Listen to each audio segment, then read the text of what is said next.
All right, we're gonna go ahead and get settled, please. And now I talk a lot, now it's social hour. Thank you. They'll tell me to do the hammer. Okay, so 6.0, and then I was pretty lame. 6.0 reconvene open session, procedural business. 6.1 call to order. The Board of Trustees are hereby reconvening the open session at 5:31 p.m. Yeah, I got it. 6.2 roll call. Trustees to identify themselves by first and last name to formally establish quorum. Cindy Gardner, trustee area 3. Dr. William Mellinger, trustee area 1. Scott Kraft, trustee area 4. Joe Zardi, trustee area 5, Running Springs, Arrowhead Lake, Green Valley Lake. Dana Ridland, trustee area 2. Molly, why don't you introduce yourself? You're part of the board. Oh, Molly Govers, school board representative. Perfect. Thank you, Molly. 6.3 Pledge of Allegiance. Wow. Okay. Led by, let's see, Ginger Gabriel. Is that you? Pledge of allegiance. And the flag is on the left. Hand over heart and repeat together. I pledge allegiance to the flag of the United States of America and to the republic for which it stands, one nation under God, indivisible, with liberty and justice for all. Thank you so much. We appreciate it. I haven't seen your face in a while. Can you just put your front and center?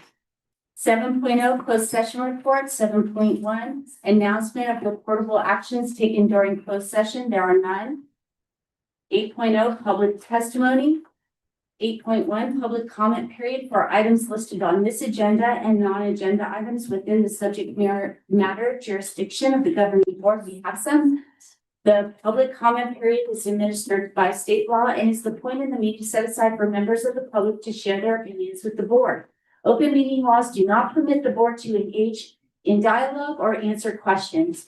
Though it may not take action on non-agenda issues raised at the public comment period, the board, for example, may refer any matter to the superintendent for review or take action to direct staff to place a matter of business on a future agenda. No person is granted any privilege by the governing board to make statements which may be considered defamatory or otherwise actionable by other persons, including district officers and employees. Protocols for speakers. Any person who wishes to address the governing board on agenda and non-agenda items within the subject matter of their jurisdiction must complete a speaker form and submit it to the executive secretary to the superintendent before the meeting is called to order. Individual speakers are allowed 3 minutes to address the board on each agenda item. The board limits the total time for public input on each item to 20 minutes. Speakers who have complaints against board members or staff are encouraged to seek resolution to those complaints by using the Room of the World Unified School District written complaint procedure rather than orally addressing them at a meeting. The board will not respond to such complaints until the applicable complaint procedure BP/AR 1312.1 has been followed and has reached the board level. Where a complaint concerns a district employee identifiable by name, position, or other facts, the board cannot respond until proper written notice has been given to the employee pursuant to Government Code Section 54957. Decorum. The governing board is interested in the ideas and opinions of all stakeholders and endeavors to incorporate community views into its deliberations and decisions. At the same time, it must be able to conduct its business in an organized and efficient manner, free from material disruption. Therefore, in accordance with Board Bylaw number 323 and Government Code Section 54957.9, audience members may not disrupt, disturb, or otherwise impede the orderly conduct of this meeting.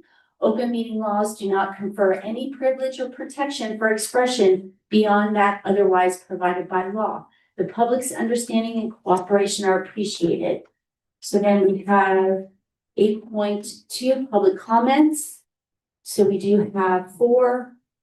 So we'll start with Jason Chefs, career fair. Jason, come on up, buddy. Mike? Yes, please, and turn it on. Make sure it goes red.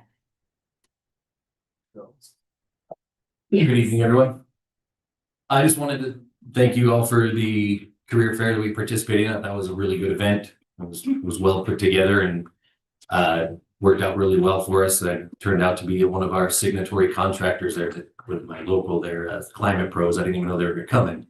And we got to sit up next to each other, and it felt like it was a really successful event. I brought a RIM graduate with me to do a little project there, and it was cool seeing all his cousins and friends come over and talk to him, see him work on the project. And I just want to say thank you. It was a really good event, and touching on the hopeful work in the future with the grant money and everything. We'd love to do what we can to help out and partner in any way we can, and keeping our game on the radar, you know. So I am. Thank you very much. Thank you, Jason. Next, we have Ben Pratt. The topic is trade awareness in high schools.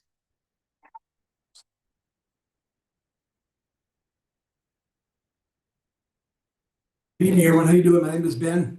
I am Vice President of the IU Building Trades Council, and I'm also Vice President of the IBW, which is the Electricians Union in San Bernardino, Inyo, and Mono County.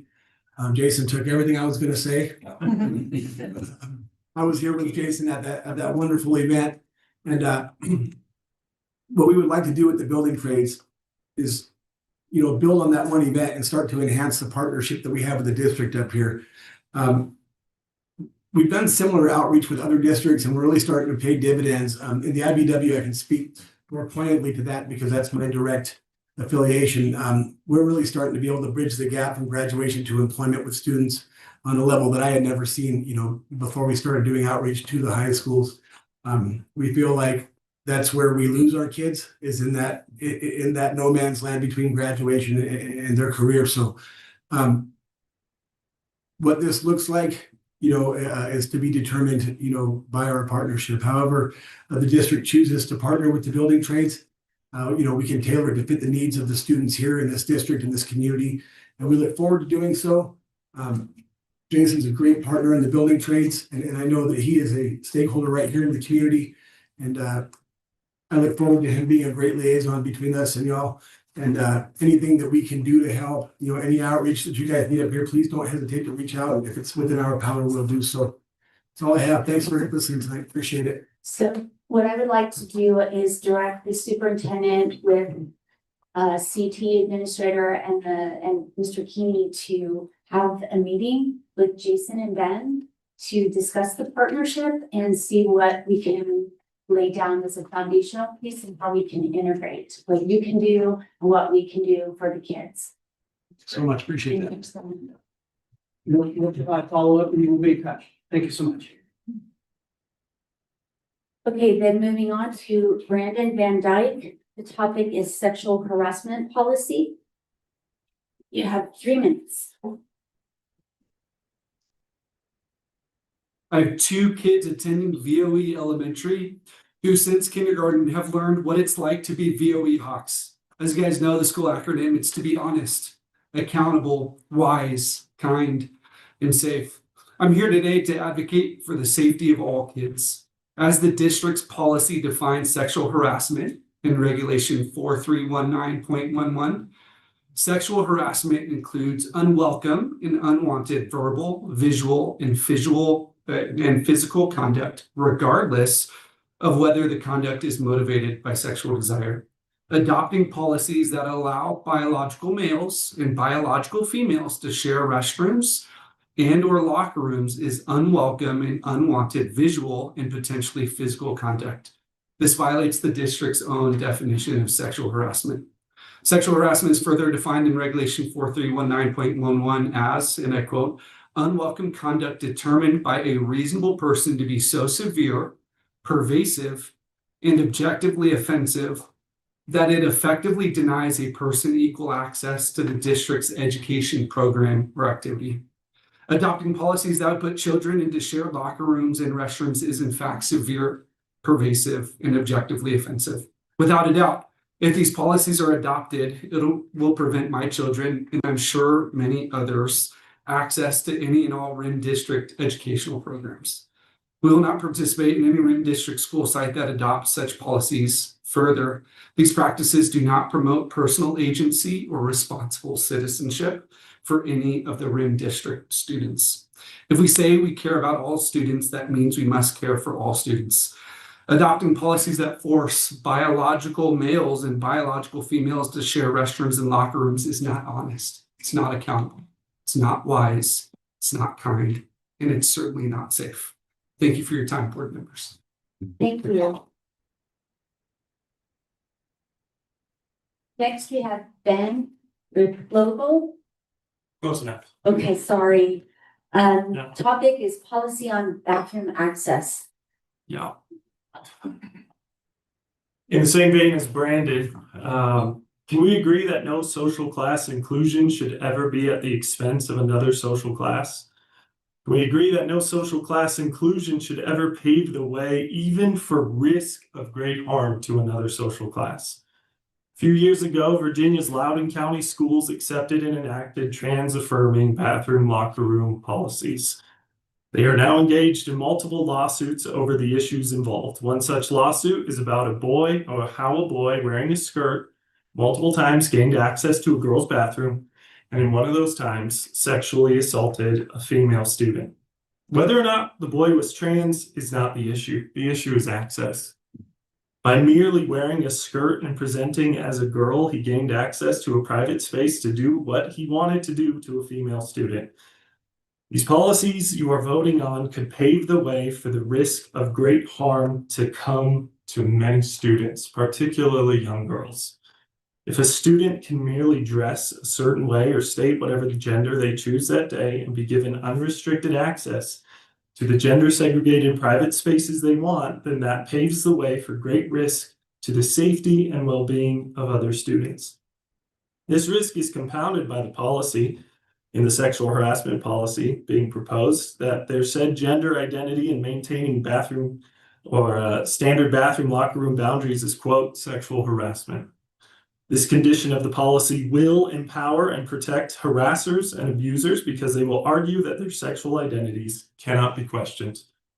Loudoun County is one example of multiple stories of how these policies pave the way for sexual harassment and abuse. If there's at least one story, there will be more, and one instance is far too many. The stories are already out there. It's not a matter of if these policies will increase abuse, it's a matter of when. Would you like your names and public reputations to be attached to the sexual abuse that will result from these policies? Would you like to be complicit in paving the way to empower potential abusers in our schools? Would you like to face the ensuing lawsuits? Please do not aim to be inclusive to one social class at the expense of multiple others. Please do not increase the risk of greater harm to a greater number of students. Thank you.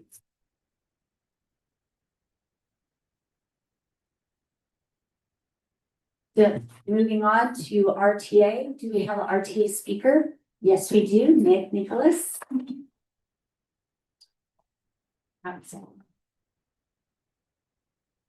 Hey, buddy. Good evening. We are 3 weeks into January and RTA is motivated to jump in and get to work. That being said, there are many issues that remain unresolved. Teachers continue to struggle with the cost of living, especially here on the mountain, and teachers are still being asked to do too much for too little. For some of us, the countdown to summer has already begun, and that is not as it should be. This school year, we have seen an increase in committees that involve RTA and CSEA members to ensure that all voices are heard, and we'd love for that to continue. Looking forward to the next few months, RTA hopes the board and cabinet are open to friendly and peaceful negotiations where we solve our problems working together as a team.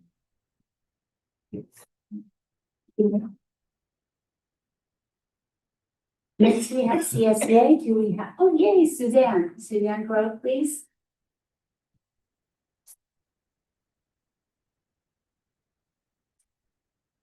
Good evening. It's been a while. Not that I don't watch y'all, but tonight I wish to take the opportunity to talk on a matter that affects the heart of our schools and that is the presence of real people in classrooms and schools.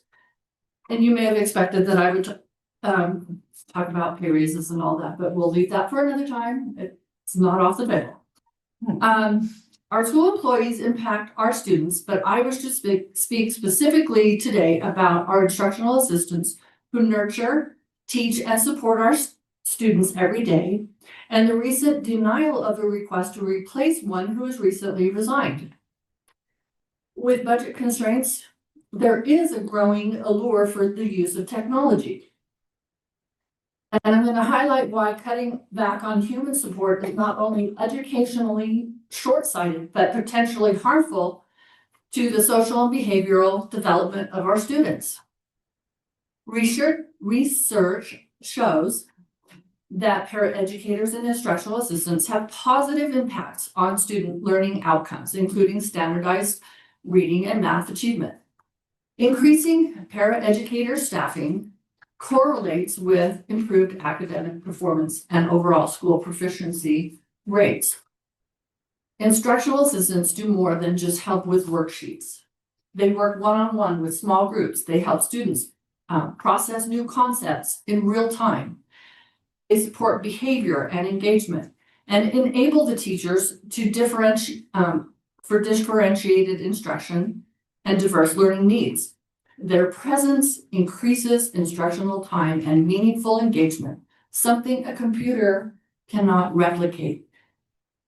We all know that screens have a place in our society and in education. In my job, I'm on the screen all day long.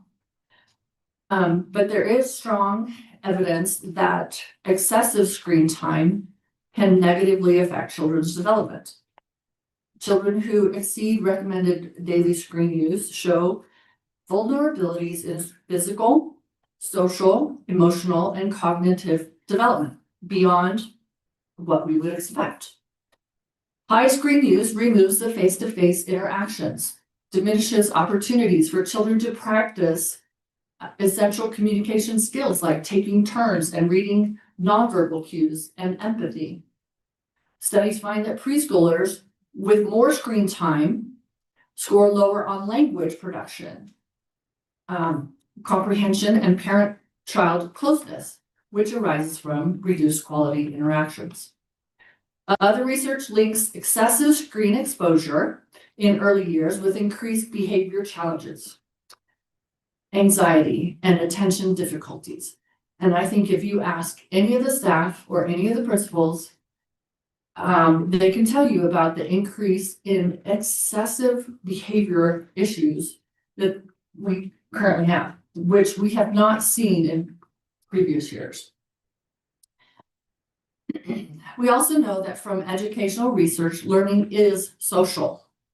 Students learn best when they participate in discussions, ask questions, receive real-time feedback, and interact with others. Experiences that are best fostered by human educators. So many of our students come to school needing more than just academics. They need emotional regulation, support, encouragement, and connection. I think if you ask any student that's got attendance issues, they don't want to come to school because for the computer. They want to come because of the connections that they've made with other students and with their leaders, their teachers. And instructional assistants are there to help calm a child who's frustrated, celebrate progress with a shy learner, model social communication, intervene and help if a student is dysregulated, and help children build confidence and trust in themselves. A computer can't do that. And I reiterate that, yes, computers have a place. But as AI and online learning tools make their, advance their way into education, yes, it's helpful for personalized content delivery, but it can't replicate human dialogue, feedback, and the nuanced encouragement that people deliver. Human tutoring and interactive interaction produce deeper, more cognitive and rich learning experiences than automated instruction alone. And I'm sure the salespeople for our online programs sell all the glitter and wonderfulness of these programs and how much it's gonna save in and show you the data. But there's a reason that teachers, aides, and mentors remain the center of learning. Children are not data points. They are human beings developing socially, emotionally, and intellectually. This is about the kind of community we want to build, the developmental health of our children, and the commitment to every learner's success. When a child struggles or succeeds, it won't be a device that made the difference. It will be a human being. Please ensure that our schools continue to have enough of them. Please invest in people who build relationships, shape behavior, bridge learning gaps, and help our children thrive beyond screens and algorithms. Thank you.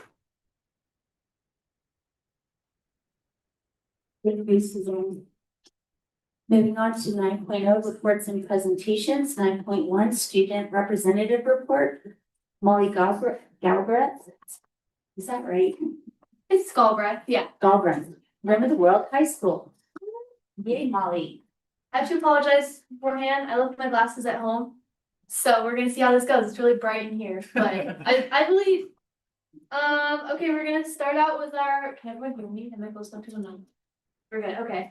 I'm gonna start out with our elementary schools. On Friday, the 9th of January, Dr. Jennifer B. Alford, director of the CSUSB, Cal State University San Bernardino Institute for Watershed Resiliency, and her team visited VOE to work with students as part of their Project WET. It marks the first of 3 scheduled instructional sessions. Student and staff were highly engaged, and the experience provided meaningful hands-on learning opportunities connected to environmental stewardship. I think that's great. Teaching our kids about how to take care of these beautiful mountains that we all live in. Wonderful. VOE also continues to prioritize student health and wellness. HAFTRA came to visit on January 9th, and they were providing free dental sealants to students from preschool through 5th grade all the way up. Many students were served during this visit, and HAFTRA will return later to complete services for some of the remaining students who they didn't quite get to yet. At CHE, they are continuing to build family and community engagement. They had a very busy holiday season with a record number of parents and family members attending their holiday performance. Super fun, love that. They invited family and community members to show off their skills and talents. They were able to set up tables to display pieces and network with one another. On 16th of January, a group of 4th and 5th grade students from Miss Miller's class were recognized by Assemblyman Tom Lackey for participating in the district student art competition with the theme California Dreamin'. Super awesome. They got to go to an art show at Goodwin's, and the names of those 3 students were Siren, Jack, and Tiffany, who took 1st, 2nd, and 3rd place in the competition. Woo! And then over at LAE, they hit the ground running this year with iReady assessment and goal setting. Walking through their hallways, you might see several bulletin boards dedicated to 2026 goals with a writing about a word of the year goal. They're gearing up for Reading Across America, which is like the best thing ever. They've been doing it since I went there. I always got the whole like trophy and everything because, you know, that's my personality. But I was so I would like go to the library every single night. It was crazy. I was so invested. But yeah, I'm glad they're still doing that. They're culminating in a awards assembly and a scholastic book fair at the end of February, sponsored by PTA. We love our PTA. Next slide. Let's see. MPH. Fun stuff at the middle school. On December 6th, the MPH band spread holiday cheer by performing festive tunes at the Blue Jay Parade. A special thank you to Mrs. Ford for preparing students to shine. The band also proudly represented MPH during their performance at Rim High School on December 12th, which I went to. They did a lovely, lovely job. It was so nice. Let's see. The PTA treated teachers and staff to a thoughtfully curated selection of high-quality coffees and teas on December 9th. a much appreciated gesture of care and support during a busy season. Fancy. We also hosted our Family Resource and Student Success Fair, featuring a student string quartet performance, family resource boost, and a fun football toss hosted by our PE team, strengthening school-family connections. Saturday Academy continues to gain momentum. On the 13th of December, 17 students participated in hands-on STEM activities while receiving targeted academic support. The next Saturday Academy will be held on the 24th of January, so that's coming up. What is it? Today? No, it's 22nd, 2 days from now. Saturday. Guys, it's been a long day. It's been a long day. We began 2026 strong with a behavior expectations assembly that addressed important and serious topics, including education code, while maintaining high student engagement through interactive games and prizes. Students are currently wrapping up iReady testing, thank goodness, during which we successfully piloted a new testing schedule, which started with testing and ended with first period. Students followed the revised schedule impressively well, demonstrating responsibility, flexibility, and focus. That's the MPH way. Go MPH, they're doing great things over there. Mountain. Their fourth Real Talk assembly of the school year was a great success. The Eagles increased their average number of credits earned over 6 weeks from 7.5 to 11.5. Woo!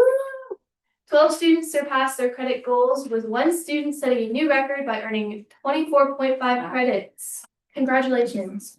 When asked what made the difference, students said they tracked their progress toward graduation, experienced new ways of learning, and discovered job opportunities that matched their interests after graduation. Almost half of the students attended the credit check celebration, where they enjoyed donuts, tea, and had the chance to join esports for the spring semester. I'm still waiting on esports at RIM. I feel like it's gonna happen eventually. And then RVA, RIM Virtual Academy has had much to celebrate at the start of the spring semester, with House of Outspoken earning the most house points in fall semester. I forget they have like a Harry Potter type like house competition. That's so fun. Students virtually spin the prize wheel, where their prizes are safe on campus for their next campus visit. From emoji, keychains, stickers, erasers, and more, we're excited to see which house will earn the most points in our spring semester. RBA is excited for their upcoming winter mixer event occurring tomorrow, guys, actually tomorrow, from a photo booth, hot chocolate bar, Find the Yeti contest to the Family STEM Snowflake Challenge. A Yeti full of activities await. I said the pun. And then RIM. This is the one I made. So everyone just go, ooh. Thank you. December held Happy Holiday Staff Potluck, PTA sponsored No Tardy Party. That's our little Stranger Things set up in the corner. I didn't get to go to the No Tardy Party. Unfortunately, I had a tardy. I try. Sometimes it just doesn't happen. Students feel a breath of fresh air with the completion of finals and a new semester to start with fresh grades. I know I sure do. Blue Star Moms returned to RIM and refurbished our Freedom Wall by adding some new names and pictures of our hometown veterans. It was really nice to see. Boys basketball and boys soccer both held their senior nights to congratulate their soon-to-be graduates. Students have been taking advantage of the $5 lift tickets at Snow Valley and have started skiing and snowboarding again.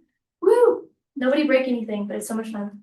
The RILA program, sponsored by our local Rotary, completed their first round of interviews to recruit juniors for the leadership camp. Super great program. I don't know if any of you have heard of RILA. I went. It's like a weekend-long camp, and they teach you like leadership and like you get to form connections with people, and it's super fun. So it's nice to see that they're doing that again this year. Our current sports, soccer, wrestling, basketball, and shred are all going strong with weekly practices and games. The current clubs at our school, some of which include Eco Club, Christian Club, Interact Club, NHS, Aloha Club, Dance Club, Crochet Club, Fellowship of Christian Athletes. I have an etc. there because something I'm very excited about is, even though I am your school board representative for Rim World High School, I do not know all the clubs at RIM because there are so many. So I'm working with Keeney right now. We're trying to get a bulletin board system set up in the hallway where clubs can put out their meeting times and dates and like what they are. So hopefully we can get some more outreach and the clubs can be more than just like little cliques. And then here are my pictures because it keeps going. Oh, I forgot. Keeney added his little box in the corner. Start of spring semester for staff. PLCs continue to create common assessments. I already administered and officially began 3 dual enrollment courses with CSUSD partnership. Dual enrollment is super cool. I am a big fan. I am currently taking AP psychology with dual enrollment. And it's so great because now I don't have to be super worried about getting a good score on the AP test. Still gonna study, but yeah. So get the credits anyway. And then I believe the other one is AP US history and art. Okay, yes. Lovely. Dual enrollment is where I take my AP class and I get college credits through CSUSB, even if as long as I pass the class. So it doesn't matter anymore if I have to pass the AP test at the end of the year. I can still get college credits as long as I get, I believe it's a C. I think you have to have at least a C in the class. affect your GPA, right? Put you on a 5.2. I think it does, yeah. It does. It has the same sort of GPA boost as like an AP class. It's a weighted grade. Weighted. That's the fancy term for it. And then my pictures. So a lot of these, well, I took all of these pictures except for the one I'm in. I put that picture in the bottom for the kids who went to Marlowe last year, so you can kind of see I don't know, I didn't have pictures for this year yet because I just interviewed. And then we have some sports pictures, wrestling, shred, basketball. You can see I took some pictures of our freedom walls at RIM where they freshened them up, put up some new pictures and names of our veterans. And that's all from me. Thank you. Thank you, Lloyd. Next, we'll go into 9.2 governing board members. Bill? Well, I have the privilege of being at the BOE time where Heather is there to do the sealants. And we actually took 13 preschool students all the way across campus.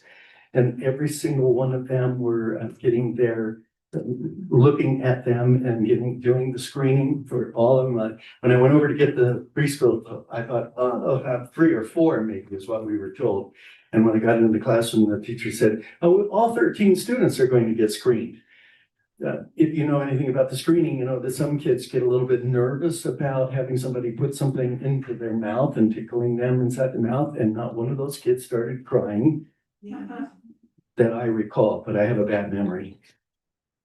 But it was a great experience. And then the sealants that we continue to do every year, just a great team of volunteers that continue to work to do things to help our students have healthy mouths. And that is really significant.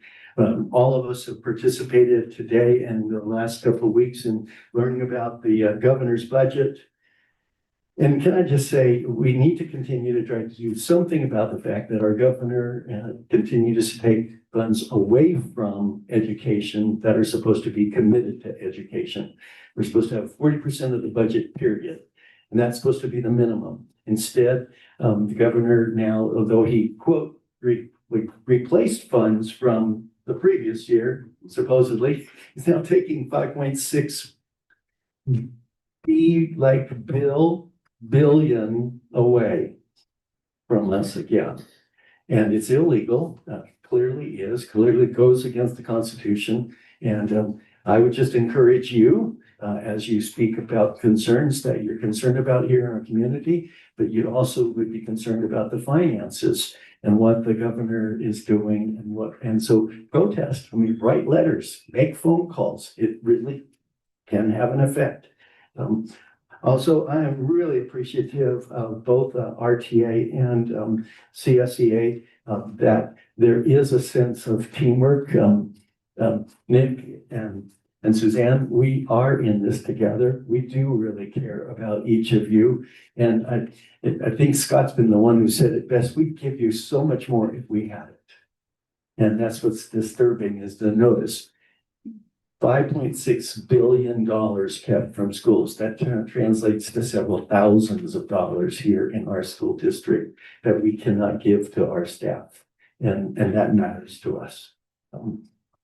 I am concerned about some of the issues that we have on the agenda tonight, but I guess I'll speak to them later.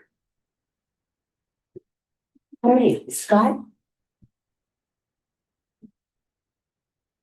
Yes, we have some concerns. I agree, and it's a tough situation. I don't have all the answers myself, but I hope that we can work together to come up with solutions. Because there needs to be something better than what's happening right now. Talk about that later. I'm gonna bring up sports. Winter sports is wrapping up. Sports is obviously my fun topic, and I wanted, before Cindy got on her part and was gonna update with all her stuff, I wanted to give her a little bit of news, and that was that even though Rim Wrestling ended up losing the league, they ended up winning the league because the not changing order, they misrepresented their team and put people out there that they weren't eligible. So there's another school did. So it's a tough situation with wrestling because you have boys and girls, and sometimes the girls compete against the boys. And when I was coaching, it was tough for the ladies to do that. But women's wrestling is the fastest growing sport in the nation, actually. And it's actually saved boys wrestling with their participation. But now girls have their own separate leagues and CIF and state tournaments. And they coexist together, which is amazing. It's fun to watch. And so when that competition starts, they are not eligible to compete on the league level. It used to end at CIF, now it ends at the league level when there's an alternative sport competition for them. So they misrepresent themselves, and so Rim Wrestling wins. So it was a great match though. And if anybody saw it, our guy at the end, Martinez, went out to this guy that was probably, because he's wrestling up a weight, which is the 275 division, and he only weighs about 215. And the guy was huge. And everybody's like, oh, he's gonna lose. I was like, don't ever count this guy out. And he got him at the end of the first period and stuck him. So that was amazing. So congrats to all the sports.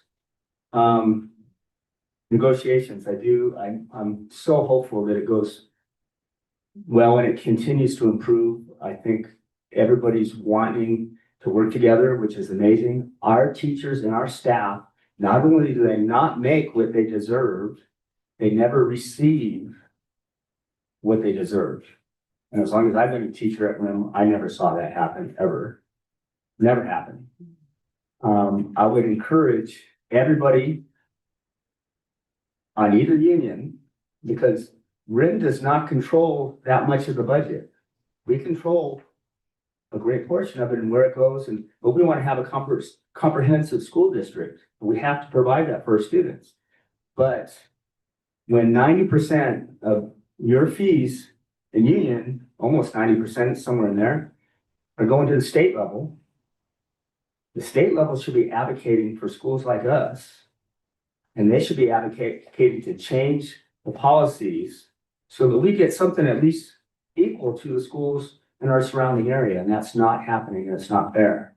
When you hear other school districts that are talking about in this budget, 10%, that's just crazy. And there's only one reason for that, and that's because the system's broken. And it does not care about Little Rim of the World High School or Rim of the World School District. So please reach out to your state unions. I think that's a great way to get the ball moving in the right direction. And that's about it. Thank you. That's me. Sorry, Jordan? Thank you. I'll stay on the budget and advocacy topic just for a moment. The governor's budget is pretty risky in terms of its revenue projections and varies drastically from the LAO's Legislative Analyst Office projection. And it's both based on the assumption of either AI continuing to boom or there being an AI bust. So that's why the discrepancy is there, and that's what makes it risky. I will say that the Prop 98 maneuver, I won't really address that. We've already talked about that. It is a continued point of advocacy in the school world. And I will say that in the governor's proposed budget, the word rural does not appear once in it. That's a problem. And we're still waiting on Traylorville language to see what comes of that. Maybe there'll be adjustments, maybe for community schools grant, there's a proposed increase and ongoing funding and commitment to the community schools program. It's fantastic. If they include in their criteria that can carve out some of that money for rural school districts. We unfortunately were not able to receive community school grants funding last year because they changed the criteria, and so that's unfortunate. Hopefully this year they incorporate rural into it. Like I said, we're waiting on the Traylorville language. Maybe there's some bright spots there, and if not, we'll continue to advocate. So we'll continue monitoring what comes out of those and advocate as a group for maximizing what comes to rural school districts and unincorporated areas. You all know the cost of living up here is a lot higher. There's a mountain tax that folks have to pay. That is not reflected in the money that districts get.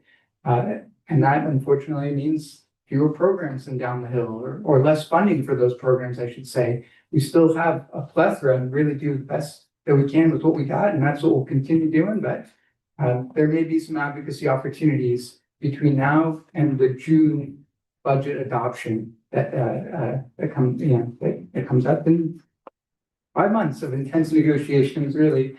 So we'll keep you posted and apprised of that. At the federal level, we have another year of uncertainty. So we will continue again to monitor and advocate. Our board is one of the few, I've said it a few times, but we're one of the few districts out there that adopts a legislative advocacy platform every year to be able to advocate for what will benefit our communities the most.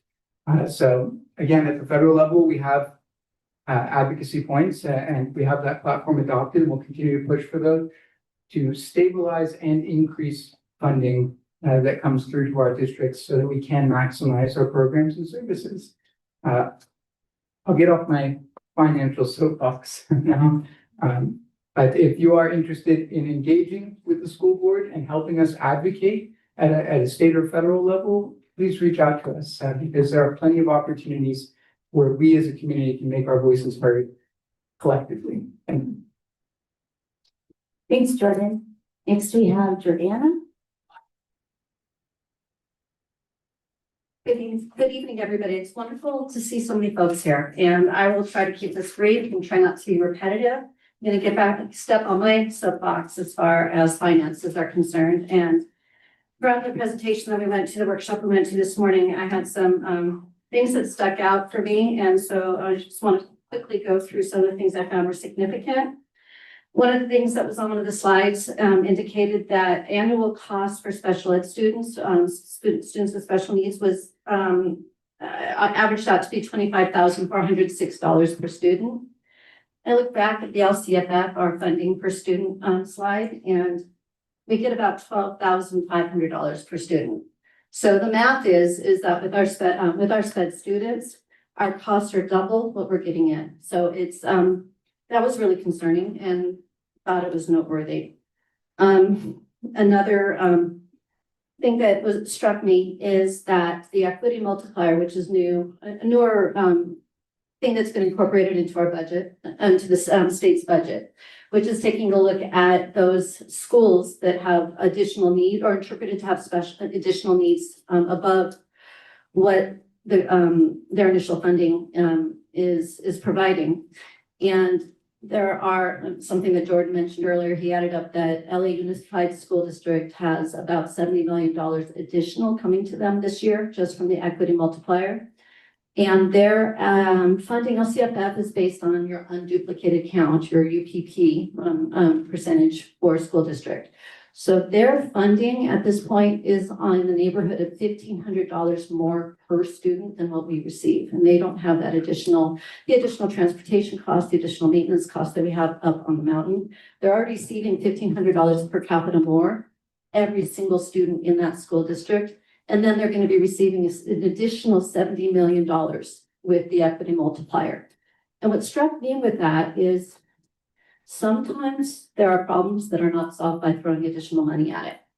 we definitely could use additional funding, and we are definitely on the short end of the stick when it comes to funding. We have higher costs, and we definitely get less per capita than all of the surrounding districts that we have here, and also a lot of this, just basically we're losing out in terms of our per capita funding, and our costs are higher. And the state tends to be, in my opinion, sometimes a little bit performative in terms of throwing additional money at school districts, school sites that are already receiving a lot of money. And the need is there, yet at the same time, that additional money is not solving their problem. Their needs may not be solved by money. A lot of our needs would be solved by money, and we're getting the short end of the stick there. And that was really apparent to me today with the presentation. So we need to keep on advocating like we have been. However, I think we might need to put some basically stories, pick out some, not actual students and try and compare what their situation is up here, comparing it to if they were down the hill, having local services available to them, which we don't have up here, and being able to show how these students that have special needs are need to be taken care of as well up here, and we're doing the darndest we can, but it's a lot easier down the hill, and those same students, the school districts are getting more money for those individual students. It's just not right. So that's my thoughts. Oh yeah, and then the other thing that came up is there was a slide on ADA versus enrollment. So in terms of how we're funded on how basically butts and seats. So attendance matters in terms of how we are funded. Post-COVID, we're looking at about 2 to 3% lower attendance than what we had pre-COVID, and that makes sense. We now have a society who is very aware of illness, very aware of contagions, and among the community, just general at large community, coming to an environment where there are a lot of people is irresponsible.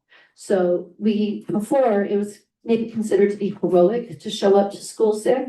And at this point, we're asking people, don't show up sick. We don't want to go ahead and have a super spreader event. But we're funded on having those same people on campus. So what we have is, in essence, a dysfunctional funding mechanism with looking at our attendance as opposed to looking at how many students that we have in enrollment. So there was arguments as to why it really shouldn't be enrollment on that slide, but I think that some pushback should be potentially considered in that right now, looking at an attendance and trying to push for greater attendance is at odds with taking care of our community. So that was another thought that I had based on that presentation. So stepping away from financing there. Coming back to HAFDRA, I was there with Bill in terms of helping out at VOE. It was lovely. I think it's very notable that 84 sealants were applied to students that day. Just amazing in terms of these volunteers, no cost, free to the students, and being able to have these dental sealants, hopefully keeping them from having cavities in the future. It's lovely. HAFDRA also is a driving force behind May 6th Mountain Health and Resource Fair that will be at the high school. So any nonprofits that want to be involved have booths. This is for all ages. They're our third annual Mountain Health and Resource Fair. It'll be from 2:30 to 6 on May 6th. And just to indicate what do we have as resources for our mountain folk. There will be a couple of different, I think Assemblyman Lackey is going to be there, or at least a representative from his office. Also, Rosa Lucia Ochoco is going to have a representative there. And I believe J.O. Bernolti will also have a representative there. It's an opportunity for us as a community to say, hey, we don't have the resources that a lot of places down the hill have, but we're doing what we can as a community. And also trying to make sure the folks on the mountain know it's available.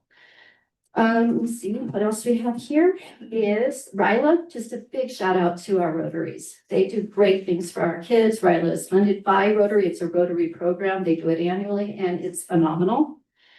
And let me see here. And then the one other thing is I'm looking forward tomorrow to go to the high school.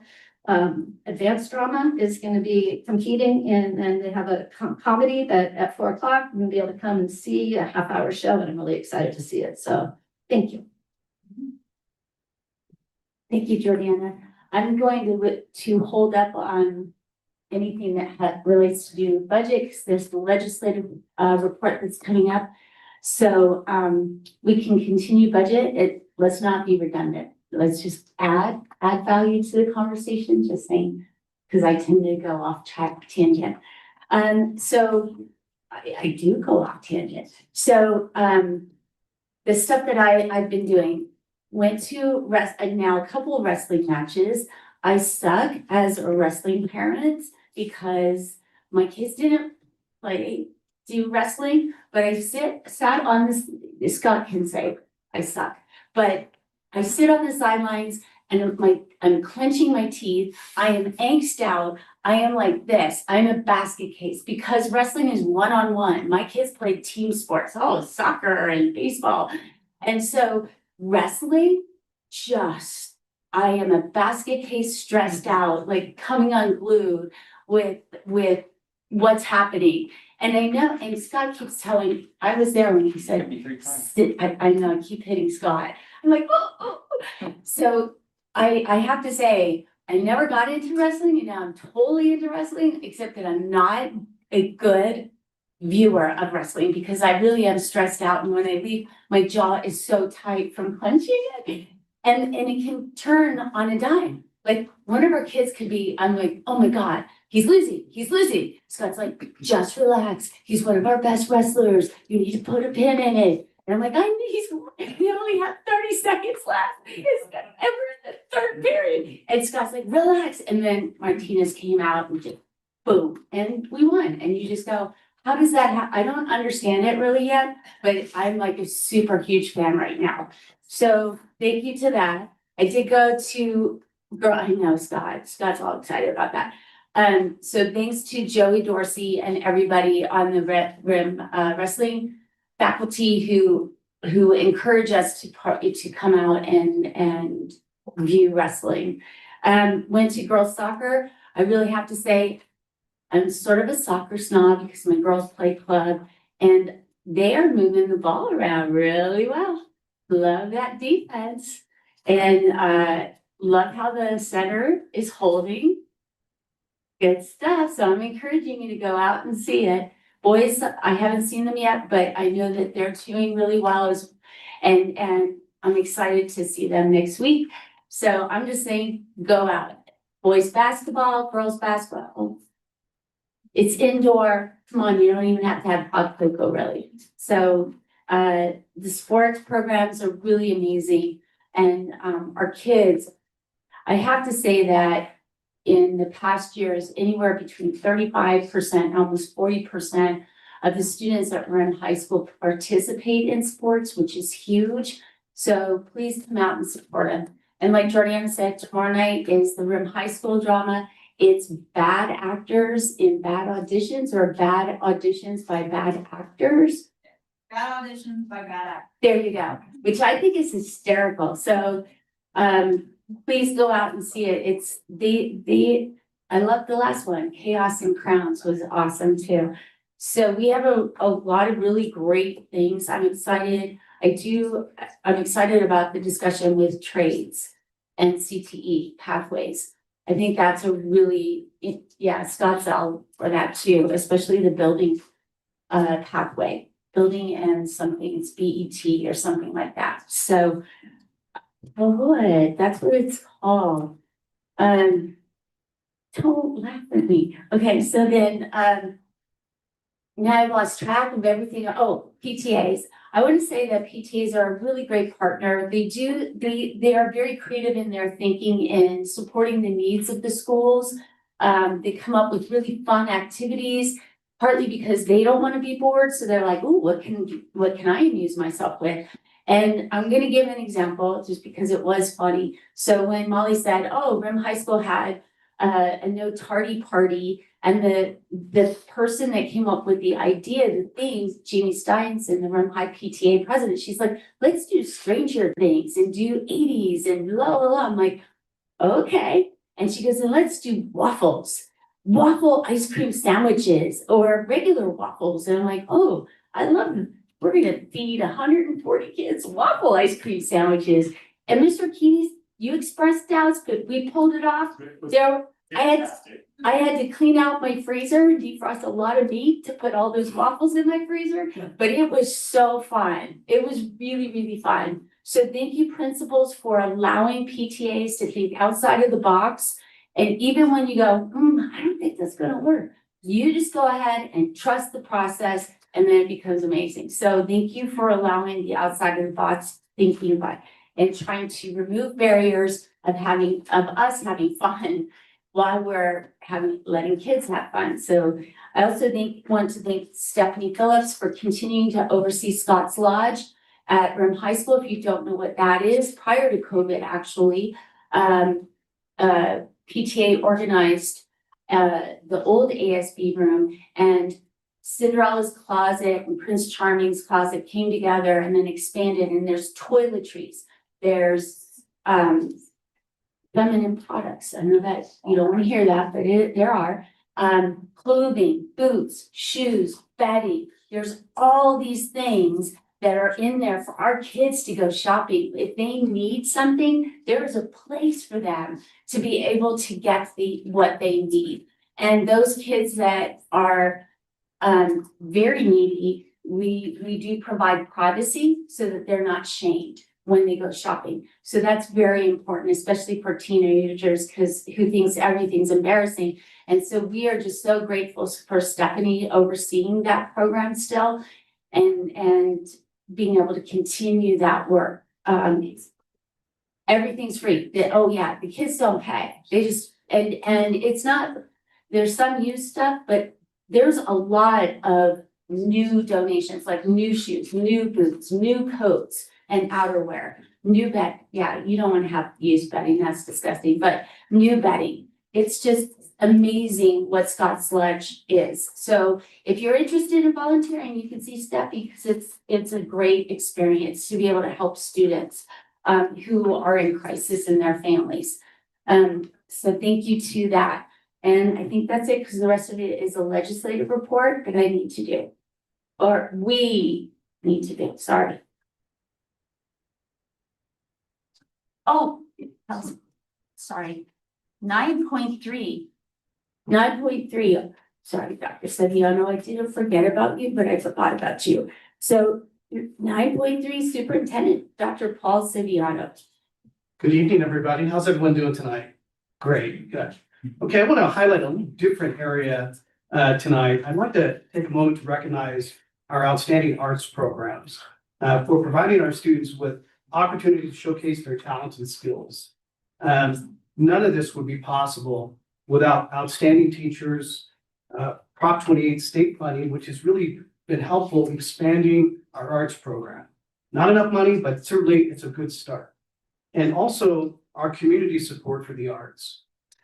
Our community support is provided by our artists, our musicians, and organizations that contribute time, funding, and even student scholarships to support our arts programs across the entire mountain community.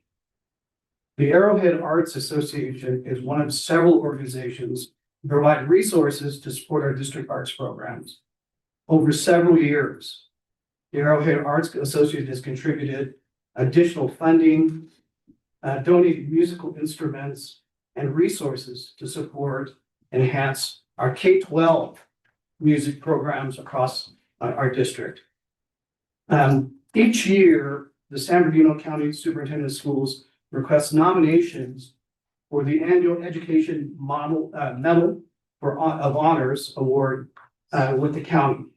And this is nominated by school districts in San Bernardino County. This event is hosted by our county superintendent, Mr. Ted Alejandre, and our own president, Cindy Gardner. Madam President, I'm sorry. There are 6 categories to recognize individuals and organizations for exceptional service. With the board's okay, the district would like to nominate Cheryl Russell, Music Program Director for the Arrowhead Arts Association, for the Volunteer Action Service Group, to be considered for the Education Medal of Honors Award. Is the board okay with that? We'll proceed forward with that. But I just want to share, and Ms. Whiteside, you can jump in. You work directly with the Arts Association quite a bit. They do a tremendous job of just providing resources to ensure our students have access to the art programs that are really necessary for providing with a well-rounded education. So I'm going to defer a little bit. Ms. Whiteside, do you want to share the work that you do with them? Absolutely. We've been working with Arrowhead Arts for quite some time. They've been very beneficial in articulation and looking for opportunities to expand arts and music in our, in all of our schools. Even to recruitment, trying to find, artists and musicians, choir teachers, band teachers, and really to try to help us find after-school programs, connections to our programs, so we can really grow that love for arts and music across, our community. We've been working with her for quite a long time, met with her several times as the principal, and now meeting with her in this role. We're always so grateful to see her and her innovative approach to saying, okay, but could we do this, right? She always has a new idea or a perspective to see, because the love really, really is deep in her. She wants to spread it in our community. Thank you, Ms. Whites. I just want to again reiterate that Ms. Russell does a tremendous job for supporting our school district, and she's well deserved of this recognition. Let's keep our fingers crossed. I'll keep you updated that in terms of the recognition awards. Thank you. And I think the only other thing is the budget, and Ms. Haverland and I were at the governor's budget workshop today, and we'll talk further about that. But I know that there are some challenges there that we all have to work through. And it is important that we are funded at the appropriate levels to support our community.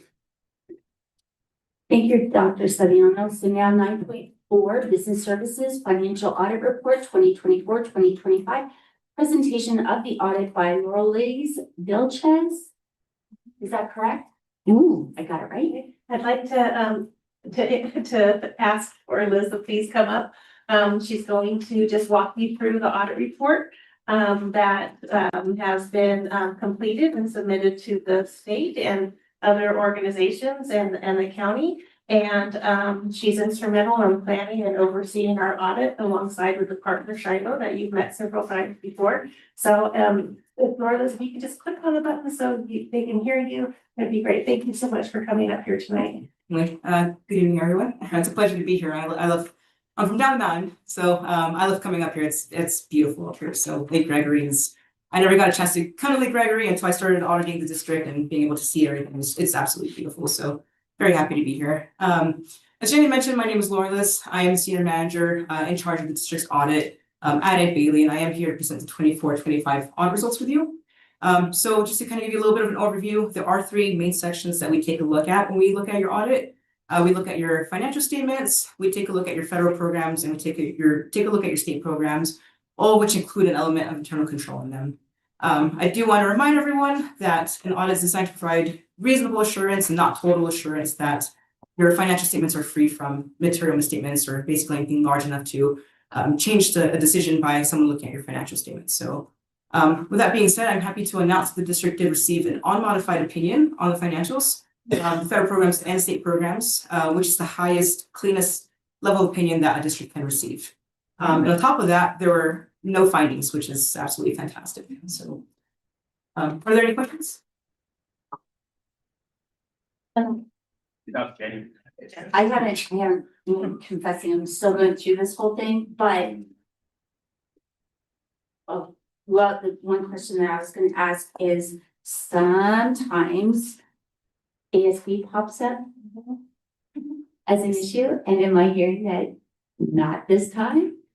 There are always ASB comments. That's very common at every single district. I actually don't think I've had a district in recent memory that has not had any kind of ASB. But nothing serious. Nothing serious. Yeah. And I do believe because we update the board weekly, there was outside of the audit report, there was more in the management letter. There were some areas of growth and observations that we did share with the board regarding ASB. So, and we've addressed some of that.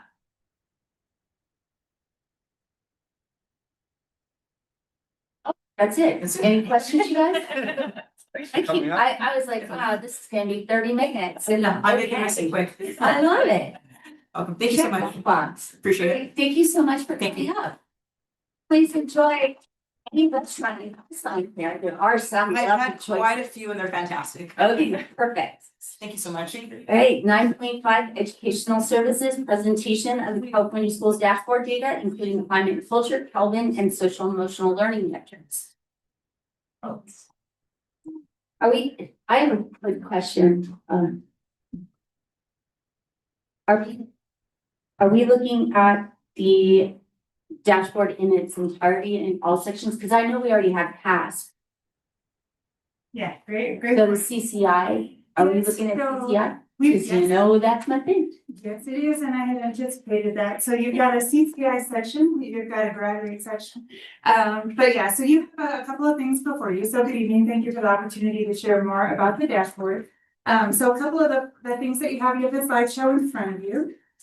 You also have a breakdown of the data. This is your kind of colored approach, where I'm showing you the positives and negatives, kind of changes over time, the growth measure. So you have a lot of detail there, and then it goes both by district and school site. You're gonna have to wait for the LCAP mid-year update to see by student group. So again, we don't want this to be too long. So the third packet that you have, this is something you can get from SBCSS, is Open Data Portal. And the dashboard, and it gives you a breakdown, and you have RIM as a district as well as every school site. And then, because I know you wanted to see it, you've got some data on graduation rate, college and career indicator, preparedness, and so forth. So we'll get to those slides in just a moment. So, all right, so California dashboard and climate and culture. So we will incorporate the Kelvin surveys into today's presentation. In the past, it's been 2 different months, but we thought since this all aligns well with the dashboard, that we would include it in the one. So as you look at the dashboard, you're probably used to seeing the speedometer with the red, orange, yellow, green, blue. So just wanted to highlight for you, there's a new section of the dashboard, and it's called the growth indicator. So when you see here at the bottom, and I'll explain it more on another slide, we're now looking at another view of student growth in progress. Again, I'll explain that in just a moment. So when you see the what's new, we'll address that in a few. So the new academic growth measure indicates, and that's on that slide. So we're used to seeing year to year. So for example, the speedometer, that it looks like the red, orange, yellow, green, blue. That is looking at, let's say, 6th grade this year, 6th grade next year, right? The growth indicator is a little bit different because it's looking at the same population of students. So when you look at the growth indicator and you see a change here, I'm going to highlight that in just a moment. Pop over to the growth indicator. You're going to see that basically on the growth indicator, you are going to have a minimal, a moderate, an average, or an accelerated improvement. And that's following specific students. So instead of you looking at 6th grade and 6th grade that are 2 different years, I'm just using one example. Now you're looking at students over time. So you're only going to see a growth indicator for schools that test multiple years. Okay, so you're only going to see it for the 3 elementary schools in NPH. So when you see that part, when we get there. All right, so when you look at the dashboard, we just want to highlight for you the major things that you'll see on this slide here is the changes from 24 to 25. We want to really give it up for the LP. I want to start there with the English language proficiency indicator. We went from 35% to 52%. So this goes out to our EL coordinators, our teachers, our site administrators who have really been working on the data chats, reclassification, and our students' performance on the LPAC. So it's a huge growth on the LD. For ELA, you see growth in the yellow, both in 2024 to 2025, but you do see a little jump there. Math has maintained, but again, you see a little bit of a jump. We're maintaining that yellow to yellow. Suspension rate went from orange to yellow, so we saw that average for suspension rate that improved by 2.2%. Chronic absenteeism, and again, I appreciate the comments when we're talking about attendance versus enrollment, because when we look at chronic absenteeism, kind of a different culture now, and when those changes happen, you know, when we have weather, we have ice, we have snow, we have those different things, and how it impacts our schools differently than some of our other districts. The graduation rate, we're excited to see, has increased as well. We went up 6.3%, and we went from yellow to blue, and blue, my friends, is the highest you can get. Yes. So our grad rate has jumped up. Yes, you can clap for that. Usually your high schools. And then our college and career indicator going there from 26.6% to 36.6%. Yeah. Do we have a copy of that? Of that chart right there? Which one? What's showing up on, This one? Yeah, you have this one. So in this, yes, this, but do we have that sheet right there? The way we're seeing on the screen right now? This one, that one's only on a slide. I gave you a smaller version. Okay. It gives you about 14 pages because it gives you all of the Yes. student data, all of the schools, all of the grade Okay. levels. So I gave you a plethora of information, Yes. but I'm probably not gonna touch on all those because we That's would be fine. here a little bit too long. So, yeah, already 5 minutes in there. So there we go. So when you take a look again, this is just so that you can see all of our school sites. And again, you have all that data in front of you. For ELA, we have an average of a yellow range on the school dashboard, with our highest school being in the green at CHE, both at their meet or exceeded standard percentage, as well as their distance from standard. And if you're used to looking at distance from standard, most districts see a negative distance from standard because we really haven't reached it, except for CHE. CHE is one of the first schools I've seen, not just here, but elsewhere, that is above standard in ELA. So again, a big round of applause for the And when you look at their growth indicator, from year to year, 81% of CHE students improved in ELA, 76% in math. So again, you see that average of yellow, either maintaining or showing that growth across the board in our district. Our students are making great gains. In math, again, you see an average of yellow with, again, CHE in the green at that 78.6% in that acceleration. Again, we're either maintaining or increasing in our scores in math as well. Science was new on the dashboard last year. So as you take a look at science, it's great to see our average in science is also in yellow with a couple of schools in green. Notably, you want to take a look again at CHE. And VOE, great job, VOE. You know, they do an amazing science night and a lot of really great activities over there, and it's really showing in their science. And again, with that being a new area on the dashboard, kudos to VOE for their progress there. All right. So we talked a little bit about the growth indicator a moment ago. If you see kind of at the top there, minimal, moderate, average, accelerated, or exceptional. Again, we have CHE, who got the second highest rate for ELA and math at the accelerated level. But then you can see the breakdown that we're somewhere between the average and moderate level on average for our schools. And again, that's demonstrating that we're seeing that growth. And if you look at those percentages, you're looking at 63% or higher growth for ELA and 52% or higher growth in math, which again is a lot of great strides that are happening. A huge kudos to, again, our instructional aides, our teachers, our coordinators, our site leadership teams, our administrators.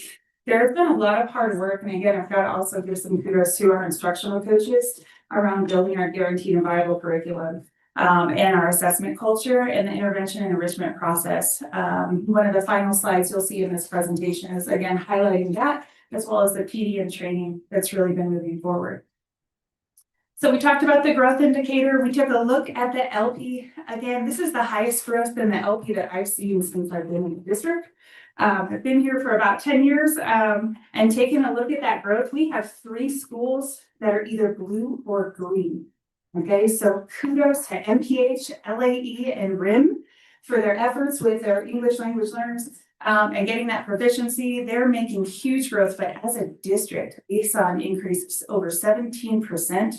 And so when you look at the 2 rates for LPAC or the EL section, there's LPAC proficient percentage, and that's the number of students who received a 4 on the LPAC.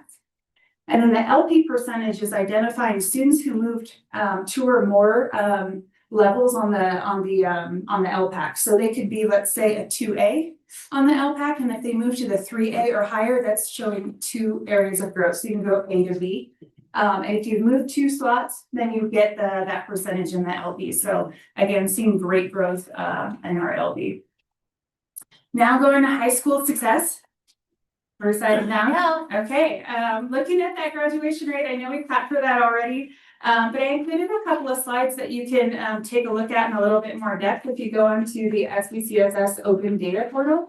They really narrow it down where you can even see student groups. You can look it up compared to other districts in our county.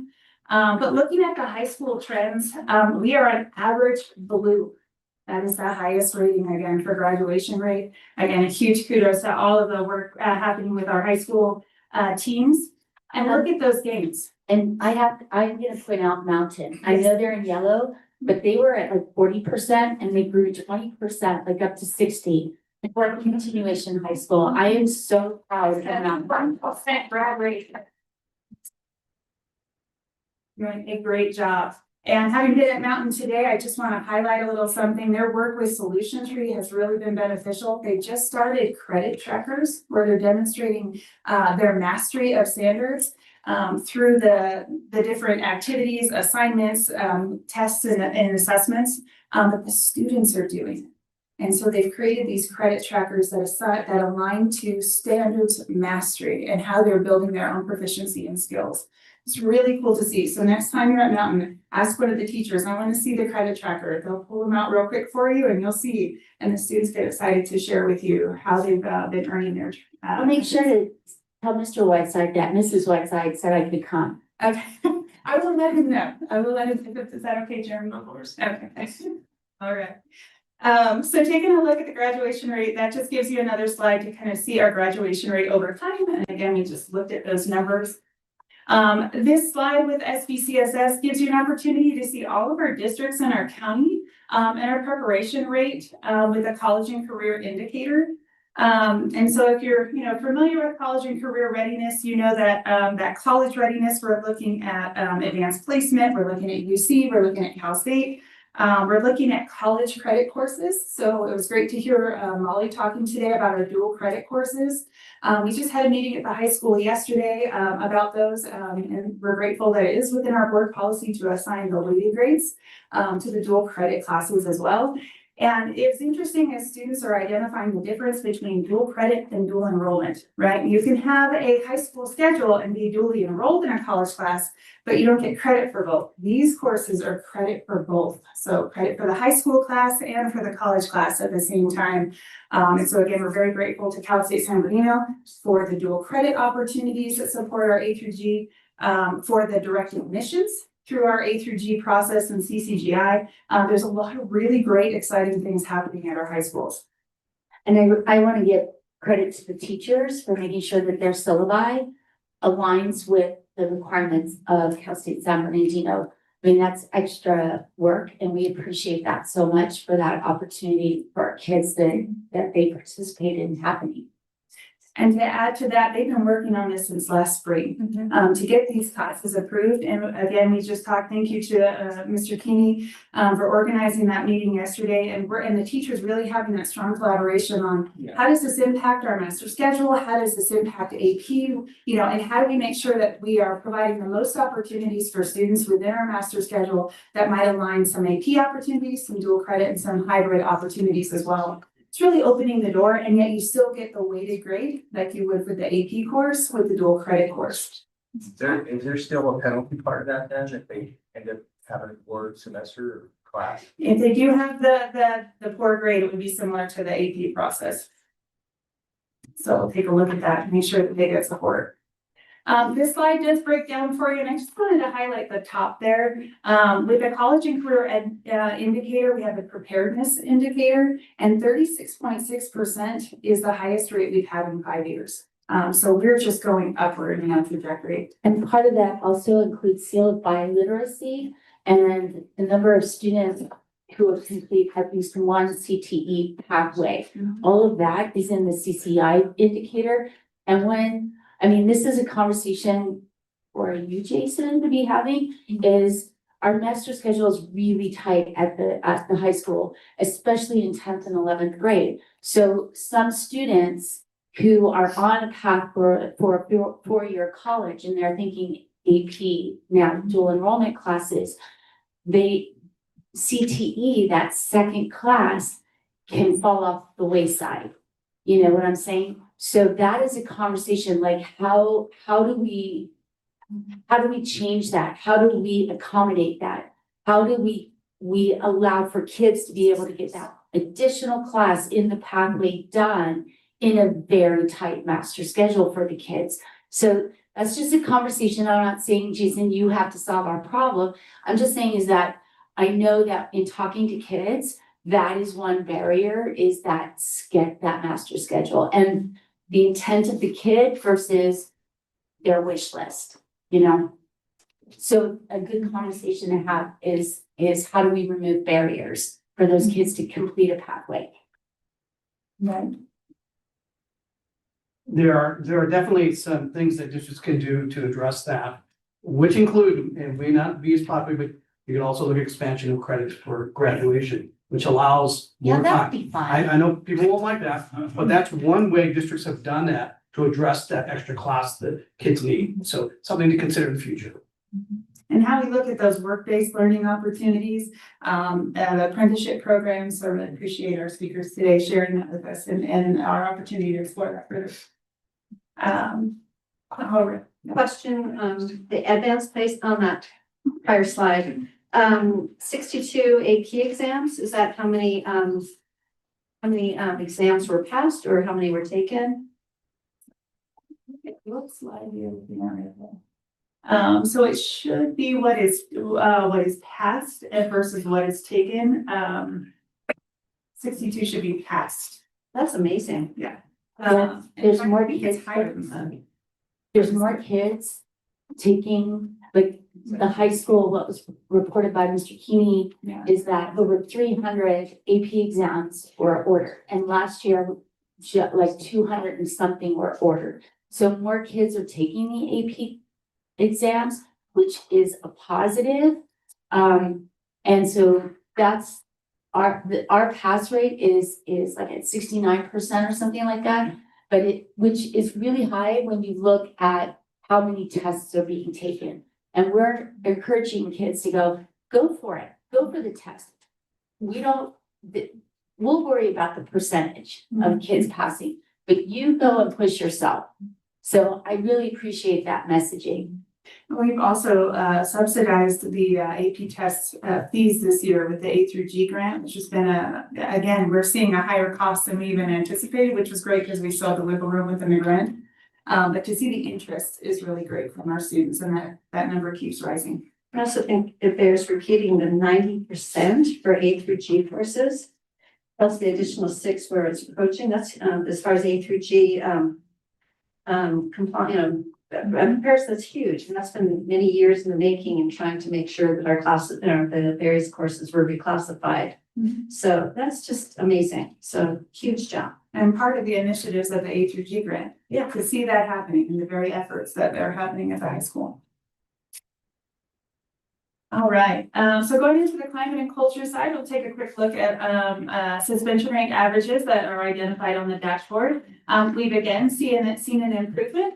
Anytime you see the suspension rate, you want to see the minus, right? So you don't want to see the plus, you want to see the opposite here. And we've reduced by 2.2% overall with a district average of about a 5% suspension rate. So definitely the efforts of our teachers, our teams, our classified staff, our site administrators on our MTSS and tiered intervention has really been supported there. And again, our average is on the green end, blue being the highest, but we're between yellow and blue. No more red or orange in the suspension. Great to see. All's over. Yeah. Chronic absenteeism, as we talked about, our attendance committee, I know that, I think that was yesterday. A lot of things you'll see in a final slide about Saturday school attendance incentives, our MTSS and how we're attempting to support attendance. But we do sometimes have some unique concerns in our mountain community. But we always want to make sure that we're reaching out to our families to make sure that if they need support with an independent study, a home hospital, or an alternate opportunity, that we're sharing that with them. So an area that we're continuing to grow in, our area of opportunity there of chronic absenteeism. The next 3 slides that you'll see, and they are towards the back of one of the packets, towards the second packet. is basically your Kelvin pulses so that you can see your overall Kelvin pulse. What you're going to see from this, and just kind of a brief overview of the Kelvin pulse, we survey our students, staff, and families 4 times a year. Typically at the beginning of the year, December, March, and then May. And again, we're looking at favorability, participation rate in multiple domains to see how are we doing, how can we support. The biggest question is, what do we do with that data? That data then goes to our school site councils, our leadership teams at the site, so we can look at that data and identify what's working and what are our areas of opportunity to continue to support students, families, and our staff. The great thing that you can see here is that our favorability rates are either maintaining for all 3 groups or improving by 10 to 20%, depending on which domain you look at. But one of the huge things, and kudos to all of our sites, is the participation rate has jumped significantly. We are seeing that the communication efforts across our district are making a huge difference, and that engagement back between our students, our staff, and our families is showing dividends. And it's great to see things like sense of safety, instructional environment, sense of belonging at those high favorability rates. Again, because we want to make sure that we have that trust built with our community, with our students, with our families, and it's demonstrated through the pulses. So I'll give you an opportunity to look through those 3 to see if we have any questions. Do we have the breakdown between student participation, family, and then staff? Because I know it's been the family participation that is a little bit. That one has actually jumped significantly. It used to be between like 7 to 15%, Right, on the pulse. right. And so if you take a look at the staff one, I'm on the wrong thing. family one, here we go. Participation rate went from 10% to 45% to 32%. So we've jumped about 20 to 30% depending on the pulse. Perfect. Based on the same time last year. It's 10% last year up to 30 to 40% this year. I also think it's important to point out the work we're doing with parents to ensure that if we have a dialogue with parents about, what are the needs they see and how can we support that. And I think that our LCAP committee and our superintendent advisory committee, we start to have these dialogues with this data. So I think that's another vehicle in which we can make change. Absolutely. And to capitalize on that, our LCAP educational partner meetings have expanded to students in middle school. We've never had middle school meetings before. And at our high school level, we make sure we always include mountain students, but also this year we've expanded to 9th and 10th graders, not just 11th and 12th. And our superintendent's advisory and LCAP educational partner community meetings have been the highest attended that I've seen. A lot of really great feedback and feeling like their voice is being heard, which is wonderful to see. Are we extending invitation to RVA? Absolutely. Okay, just checking. And in fact, all principals do provide us a connection with the school site council member to ensure we have at least one representative from every site. But we do put those out on Parent Square as well. All are welcome, but we always want to make sure we have one of their representatives as well. The last 3 slides wrapping this up essentially give you an overview of a lot of things you hear me talk about a lot. So I won't go too much further, but just to say, when you see all this data, what's the action? What's the action behind it, and how are we continuing to make strides, capitalizing on the strengths, having those meetings with our family and community, having the PTA meetings, our site leadership meetings, our staff meetings. We just had an instructional success team meeting last week with site administrators, teachers, as we're working on initiatives around standards alignment, GDC assessment. And we're really excited to launch our first assessment with Performance Matters. Elementary will be in February and secondary will be in March. Our instructional coaches have been hard at work pulling together all the GDC work from our teachers to put into those assessments and to really pilot this process for a really strong launch in the fall. But also take a look at all of the many initiatives. When we look at PLC, our standards alignment, the IST, the leadership teams, data analysis, goal setting, positive assessment culture. I think I heard iReady several times today. I was almost going to like start giving myself a sticker each time I heard that. But nonetheless, GATE, UC Davis CSTEM, the math pilot, dual credit. I mean, you can read that long list, preschool, adult ed, and trainings galore. We're really trying to invest in our people. Very well stated, Mrs. Grow. Our people are the ones that make a difference, and we really appreciate everything that they do, every single day, and my son needs his medicine, so we're gonna stop that. All right. I have a question on that. So, like, when we talk about, identifying kids that need that extra support, that MTSS, whatever.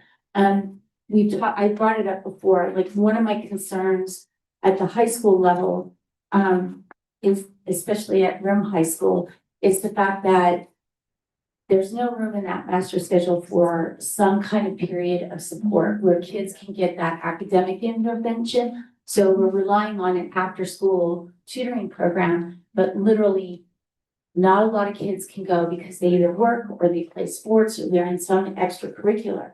So when you have like maybe 10 students show up, are we, and you look at their DF and everything, I'm not creating a gotcha, but that is part of the conversation. Like, how do we do academic intervention at the high school level where we don't have the same kind of interaction that the elementary level does? That's all I'm saying.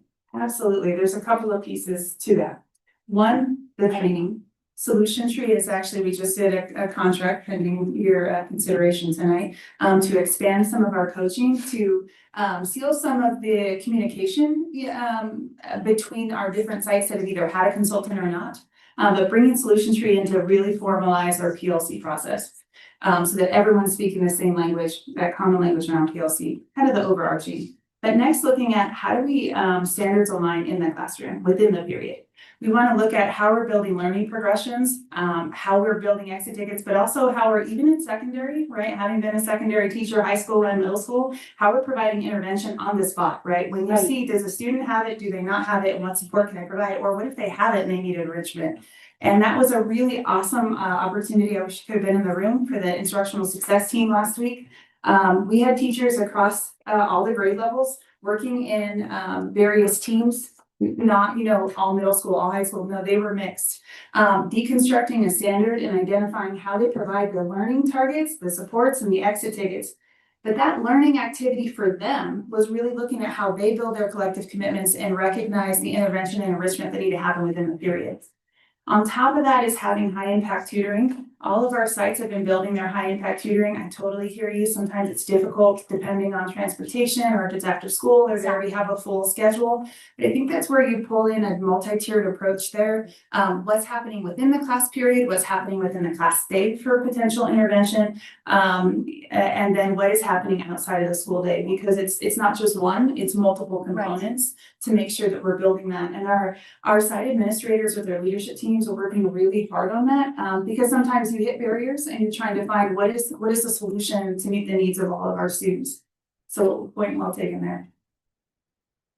Looking at this list and also thinking about what Cindy just said, and you as well, I don't see ELOP listed, and I suspect that ELOP has probably provided a lot of supports in looking at those, looking at this great data tonight. MPH having ELOP is probably going to also help with those interventions, but I don't think it's realistic or even feasible to expand the program to high school. It's not really the place for it. But just wondering if there are other opportunities through an ELOP type model, and also just thinking that ELOP deserves along with all of our other staff, a shout out for the progress that's been made. Oh, 100%. And my apologies for not having that on the list. Definitely not an exhaustive list. And you're right on time. We have an ELOP meeting at MPH tomorrow.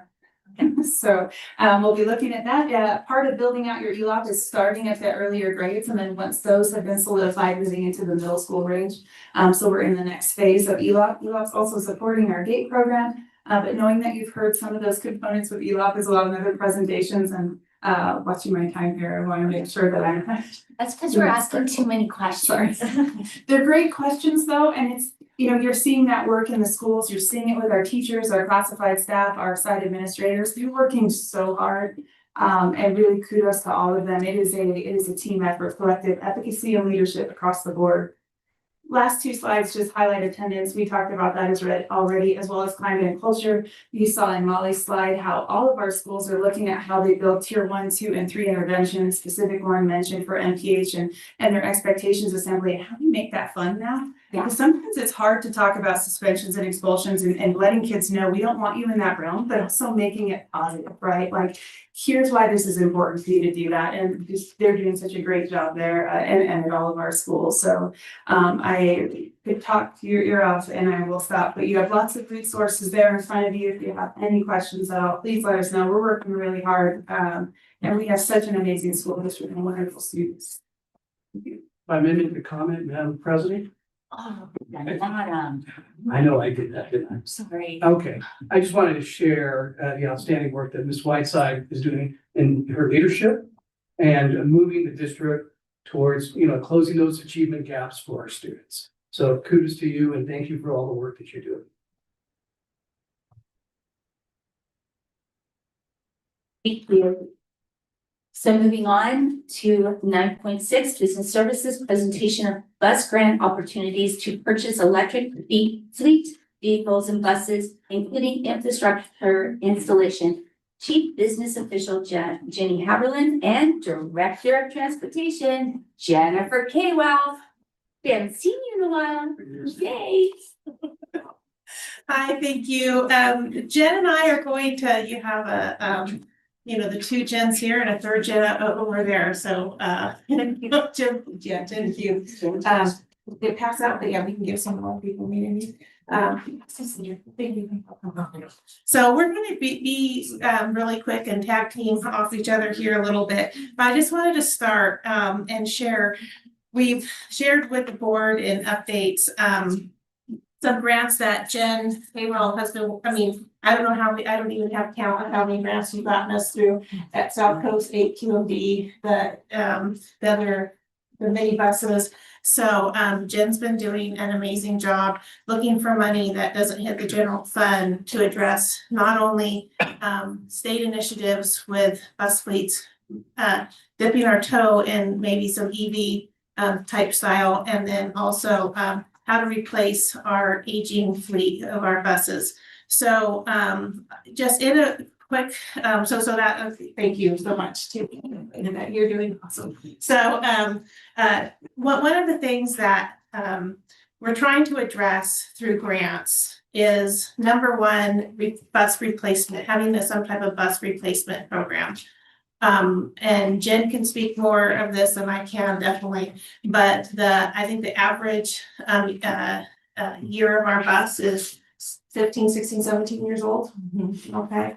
We have the vans that we were able to buy with the sale, a few that are older, with the sale of the Blue Jay property. And that's when we kind of dipped our toe into having like an EV, chargers up for the vans. We've addressed some field trips and athletic concerns, being able to have field trips.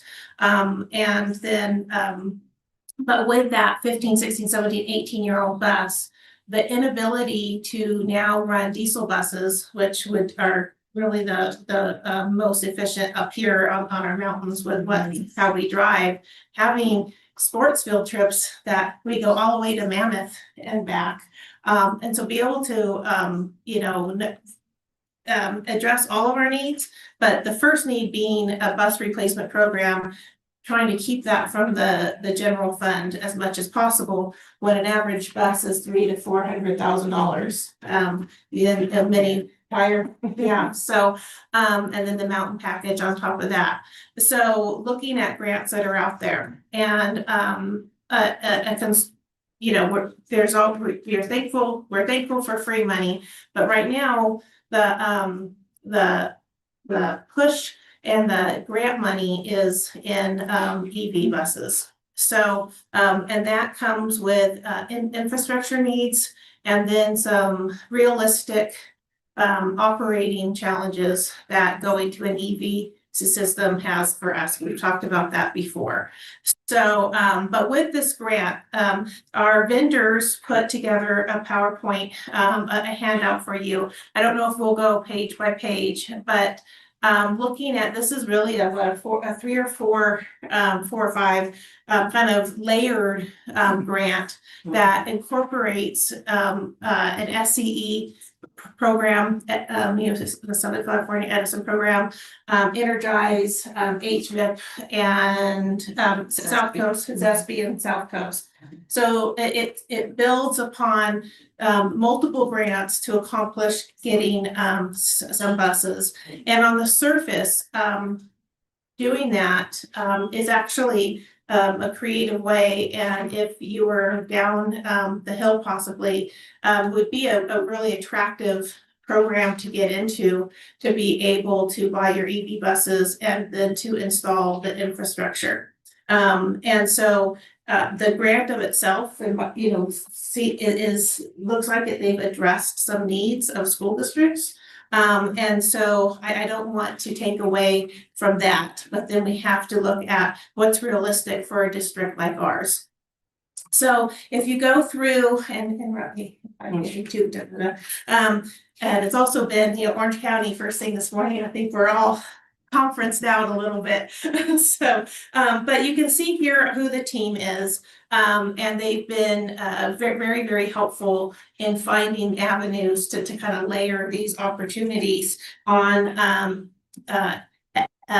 Edison personnel, and the different bus vendors, and then the granting agencies. So there's some introductions on who they are. And 4 pages in kind of gives what we just talked about, a picture of how they all kind of work together in order to accomplish that.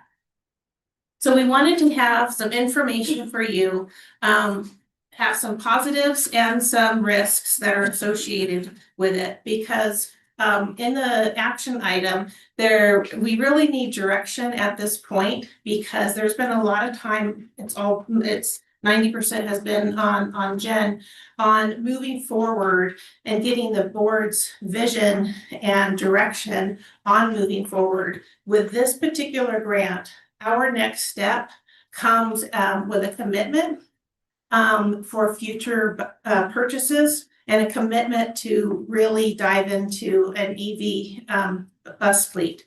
It also comes with the risk of agreeing to this, and then if we decide to pull back later, having to bill back for some of the time and material and architecture that Edison's going to invest in building our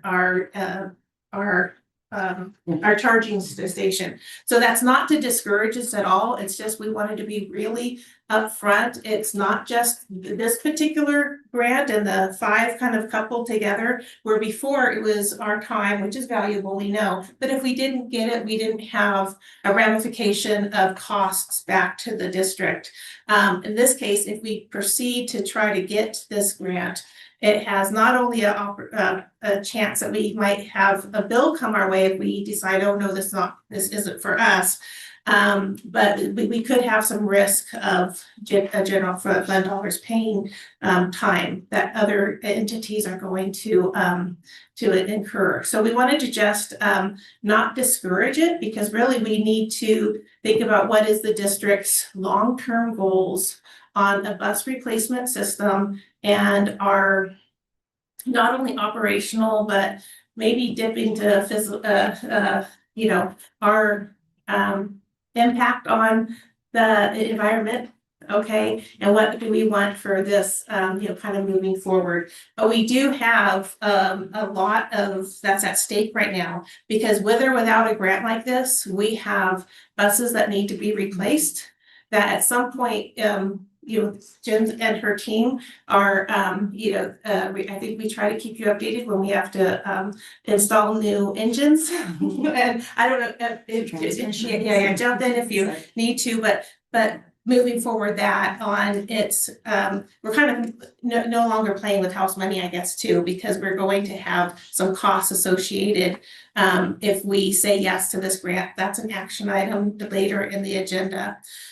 So with some positives with this is, there's there's room tight, well, maybe there's not room, but you'll make room in your yard. I believe it comes with 10 charging stations with a fast and 5 charging so 5 station and that can do 10 vehicles. level 3 chargers with fast charging stations. Take Jeff. And then it'll be 20 minutes to charge it. Fast charging for the minibuses, the type A buses. Okay. And there'll be some software, which I liked it. I liked it when I saw this. Some software built in so that fast charge works on non-peak hours. Or else we'll get, we don't want to get $10,000 electric bill for the yard, So it'll be slow trickle and it'll be governed. So then the fast charging comes on off-peak hours. It does come with an easement and needing to at one down the road sign part of the permanent easement on the title of our property in the bus yard. A lot of the work has been over the last several months is Edison really trying to find, you would think it sounded simple at first. Oh, just come off of 18. Well, how it's worked, it wasn't that simple. And they really had to work hard. And all groups already have a lot of time invested in is this even possible for RIM? And they would be coming in from transformer already on the property, yeah. So we weren't sure if that would work out. That was one of the first hurdles. Big hurdle. They were gonna have to go through the whole football field and we said, no. They were gonna come from Dogwood. Yeah. Or something like that. We're like, we can't trench on our whole property. Right. So a lot of positives for, I think, an average school district that possibly doesn't reside in the mountain. And one of the areas of concern that I have from the business standpoint is a commitment to take this, okay, and we get 3 buses? Three now, okay. And a commitment. And one with the South Coast. One with South Coast. Minibuses. Minibuses, Yes. yeah, type A buses with wheelchairs. So but with a commitment, regardless of any funding attached or grants, that the district would buy 6 to 7 more EV vehicles. It can be white fleet or minibuses. So it could be box trucks, it could be nutrition trucks for maybe refrigerated trucks or Yeah, between now and 2035. But actually this is through 10 by 2032. 32, okay. Okay, so no full size. What's that? No full-size No buses. buses. Not in this, Not it in could this be what we buy, Right. our commitment. So I'm just, we Yeah. wanted to start with mini because we're a little weary about how they're gonna perform here on the That's- mountain. What I'm wondering about is within all of these different potential partners, do they have any current school districts they're working with that have our challenges and seeing them be successful? They have a ton of school districts. AZ Bus Sales is an amazing company. They have them all over. They don't have one as unique as us. And they have even expressed a little concern about the challenges of the charging with our heaters, with our cold, the mileage it will take. I've asked for a loaner. And so one of the, and I really I didn't mean to come up here and kind of just give all the negatives, but it's just really important that we know the hurdles RIM has. Is just for even Jen to be able to test the bus, we would need it for 3 days, which they don't have one available for 3 days. Because coming up the hill, it would lose its charge. So then it would have to charge overnight. Then she would have to run her full route, charge it overnight to be able to take it back down. And so not being able to test properly. I mean, we're sitting here going like, how do we put a positive spin on something? We're going, oh my gosh, So, there's just a lot, but I think that we have to also, at the end of the day, be confident that we're looking for every single dollar we can to not have an impact on the general fund. That's what Jen's doing. That's what a lot of us are doing with grants, and other opportunities from Med Services to personnel to business. We're working on applying for another grant right now. So really going after everything that we can to help our general fund impact, but then just because we go out for them doesn't make sense that we accept a program like this. So a little bit of how the program works, and having that direction from the board on our future and what does that mean for us. And another concern that we have is our generators at the schools will not power charging stations. You cannot hook our generator to it because it's SCE built. So, it just was, we throw it all out there. Customer built, we can put our generator on it, but then we would be paying for the infrastructure. Ladies, you've already talked me out of it. I mean, we had our concerns. I'm just gonna be 100% honest. Jim and Jen and myself, we've met and with the vendors and, but the grant's there, so. But we also need to say, be honest with our concerns, be honest with our recommendation, but also, we're not the board.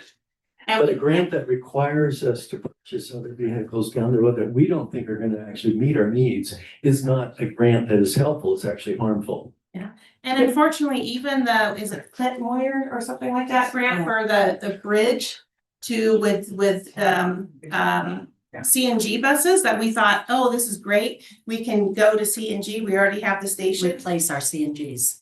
That grant also has a commitment in it to transition to an EV system.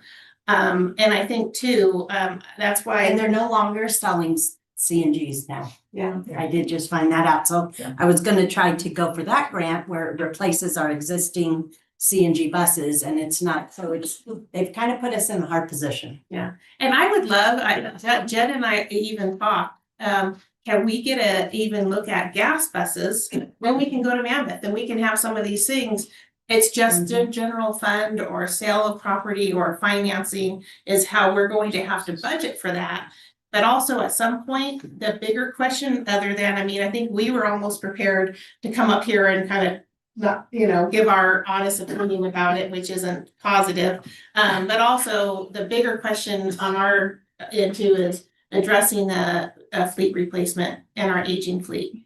So here, see now my opinions are in a lot. So the issue for me is the EV buses and having to by 2035. And COCA tried to push through a bill that would allow for districts like ours to be exempt from the 2035, right? And then there's a conversation of like, can there be exemptions so that we can use the CNG buses for athletics and field trips so that we can get our kids home, right? So this is just taking me off something fierce that I did not know that they stopped selling CNG. Yeah. And my understanding by the current law for EV is that after 2035, that is when you can no longer purchase anything but CVs. So what you're saying is that we now have been cut off, even though the bill expressly says we have till 2030, it's after 2035. See that now it's right.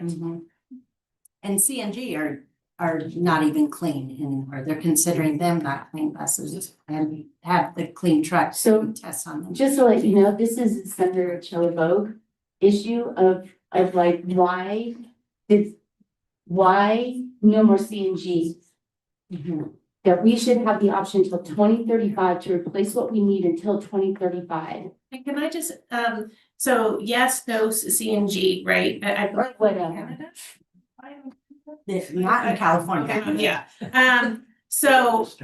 But the problem though too, even if they made CNG, there isn't state money or grants to Right. support that purchase, so it's the district obligation. Right. And is there then a mixed fleet, if it's going to be on the district's dime, and tell me if I'm messing anything up, if it's going to be on the district's dime, is there like a mixed fleet where we could have gas, Right. CNG, we have a few electric vehicles to accomplish all of our needs? If, you know, can we still buy gas? Yes, we can buy Okay. gas, Okay. but the thing is, there's no grants for gas. Yeah. And if we have a white fleet, we're also looking at needing additional staffing. Because it's gonna be, you know, smaller groups as far as being, I mean, like bus drivers. So, I mean, being able to have them driven. We would never be able to use white fleet. Right.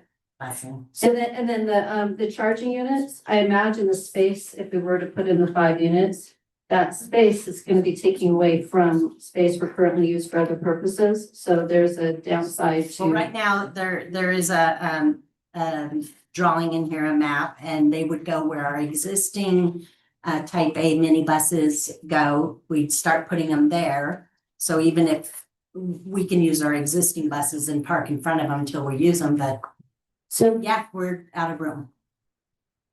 we don't even know if this technology is going to improve enough by 2035 for it to satisfy the needs and meet the needs of getting our flipping kids home. Correct. So they could lose the charge in the, I said a naughty word, sorry. But even through the narrows, like having a bus run out of charge in the winter and stranding kids and then having to tow them out of the narrows to get to the high school just freaks me out. And that is a true possibility. This isn't just blowing smoke up somebody. I'm just saying is that I cannot I believe, completely agree with I am you. so mad right now. I can't even believe it. So I just think that by just going after EV buses because we have a grant is maybe the not smartest move at this point. And we should have some serious looking conversations. Madam Presidency. Just thinking that we should have these conversations about, and we're not the only district because even Apple Valley has issues with how large they are. But it's just, we need to have some serious conversations with not only CSBA, because I have been having conversations with Patrick O'Donnell and Chris Reef on this, telling them our stories. And they're like, okay, we're gonna take that story and we're going to use it. But their bill had no traction. And we need to start with the local level and make darn sure that they understand the danger that is imposed, that these buses aren't gonna work for us. And we need to have options. And we cannot invest hundreds, millions of dollars in things that aren't going to work for us. We have to have options. I'm so mad right now. No, yeah, I mean, I'm not confident in these buses either. But there's Okay, so- grants out there, and to sit back and I thought maybe, you know, go for these grants, why not go for it? It's free money. I was not confident, but to sit back and not go for free money is not good either. And I thought by the time this came out, maybe things would change and the law would change. It's and we not, wouldn't be right required. now, there's no traction. Is there any other discussion? Because I am so, it's on the agenda, so I don't need to just. Sorry. Just thank you for putting. the Thank you effort, so because that's much. a lot of time I'm sure you put into it, and so do appreciate it. And let us, and thank you for telling us that we are no longer allowed to purchase CNG. Huh? Thank you for letting us know, no CNG. Too bad, so I just sad got for you. Madam President, In California. In California, I mean, that's all I'm. They are available in other places in the Oh, I'm sure. United States. Won't be able to yeah, I'm sure. But also there's a point you're not gonna be able to do the parts. Yes, But Jordan? the grant I was going for this. This is on the agenda. Continue our discussion. We can appoint on the agenda item, yeah. Yeah. So thank you. Anything else? Because I'm No, but wired up that right now. one grant that I was gonna go for, that replaces your CNG buses. That would have to be available here in California to use that grant. They would have to be available here. So yes, we could probably purchase them outside, but it's gonna be. Out of our own general fund, Mhm. if we choose to do that. Yeah. Okay, all right, thank you so much. Yeah. but I am flush red, aren't I? I'm sorry. I don't blame you. There you go. That's okay. We are gonna move on and then have some water. Okay, so 10.1, legislative and advocacy report fiscal impact. I know we've discussed the what do you call it, the budget, governor's proposed budget extensively. Right now, there are no bills to really discuss because we are at the beginning of the legislative period. Each of our legislators are allowed to introduce 35 bills per year, so think about that. And so many of them have, while they have good intentions, have unintended consequences, and a lot of them do not have money behind them for implementation. Or as you can see, the EV buses, there is no money being given to us to buy EV buses. Yeah, we're gonna have to do it. Just makes me nuts. What I did want to report that wasn't in the budget presentation, but was at Sandats by Capital Advisors. At the federal level, there are 12 bills that make up the budget.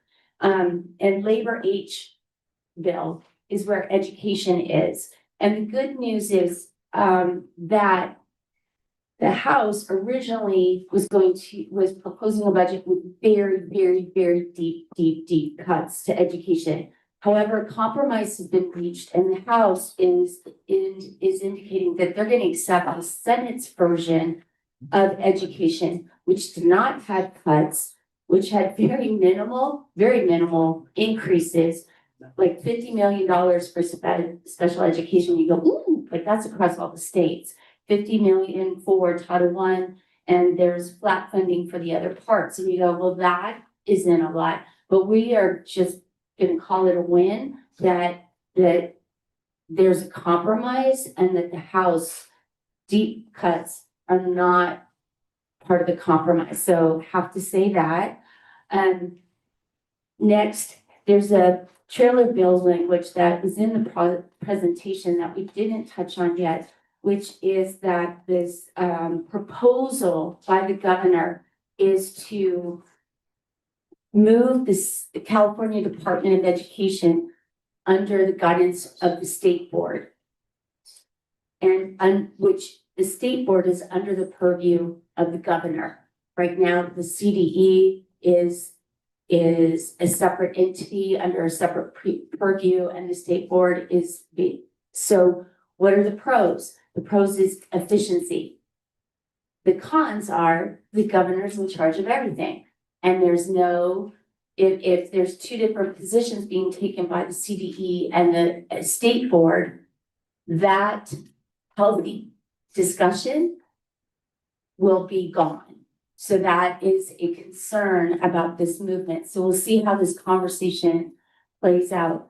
So in terms of the manipulation of Prop 98, which is the 5.6 billion that my fellow board members who are trying to calm me down, thank you, Bill, has talked about. Last year, the governor, against the Constitution, withheld $1.9 billion from education just in case there were changes in the revenue, which didn't happen.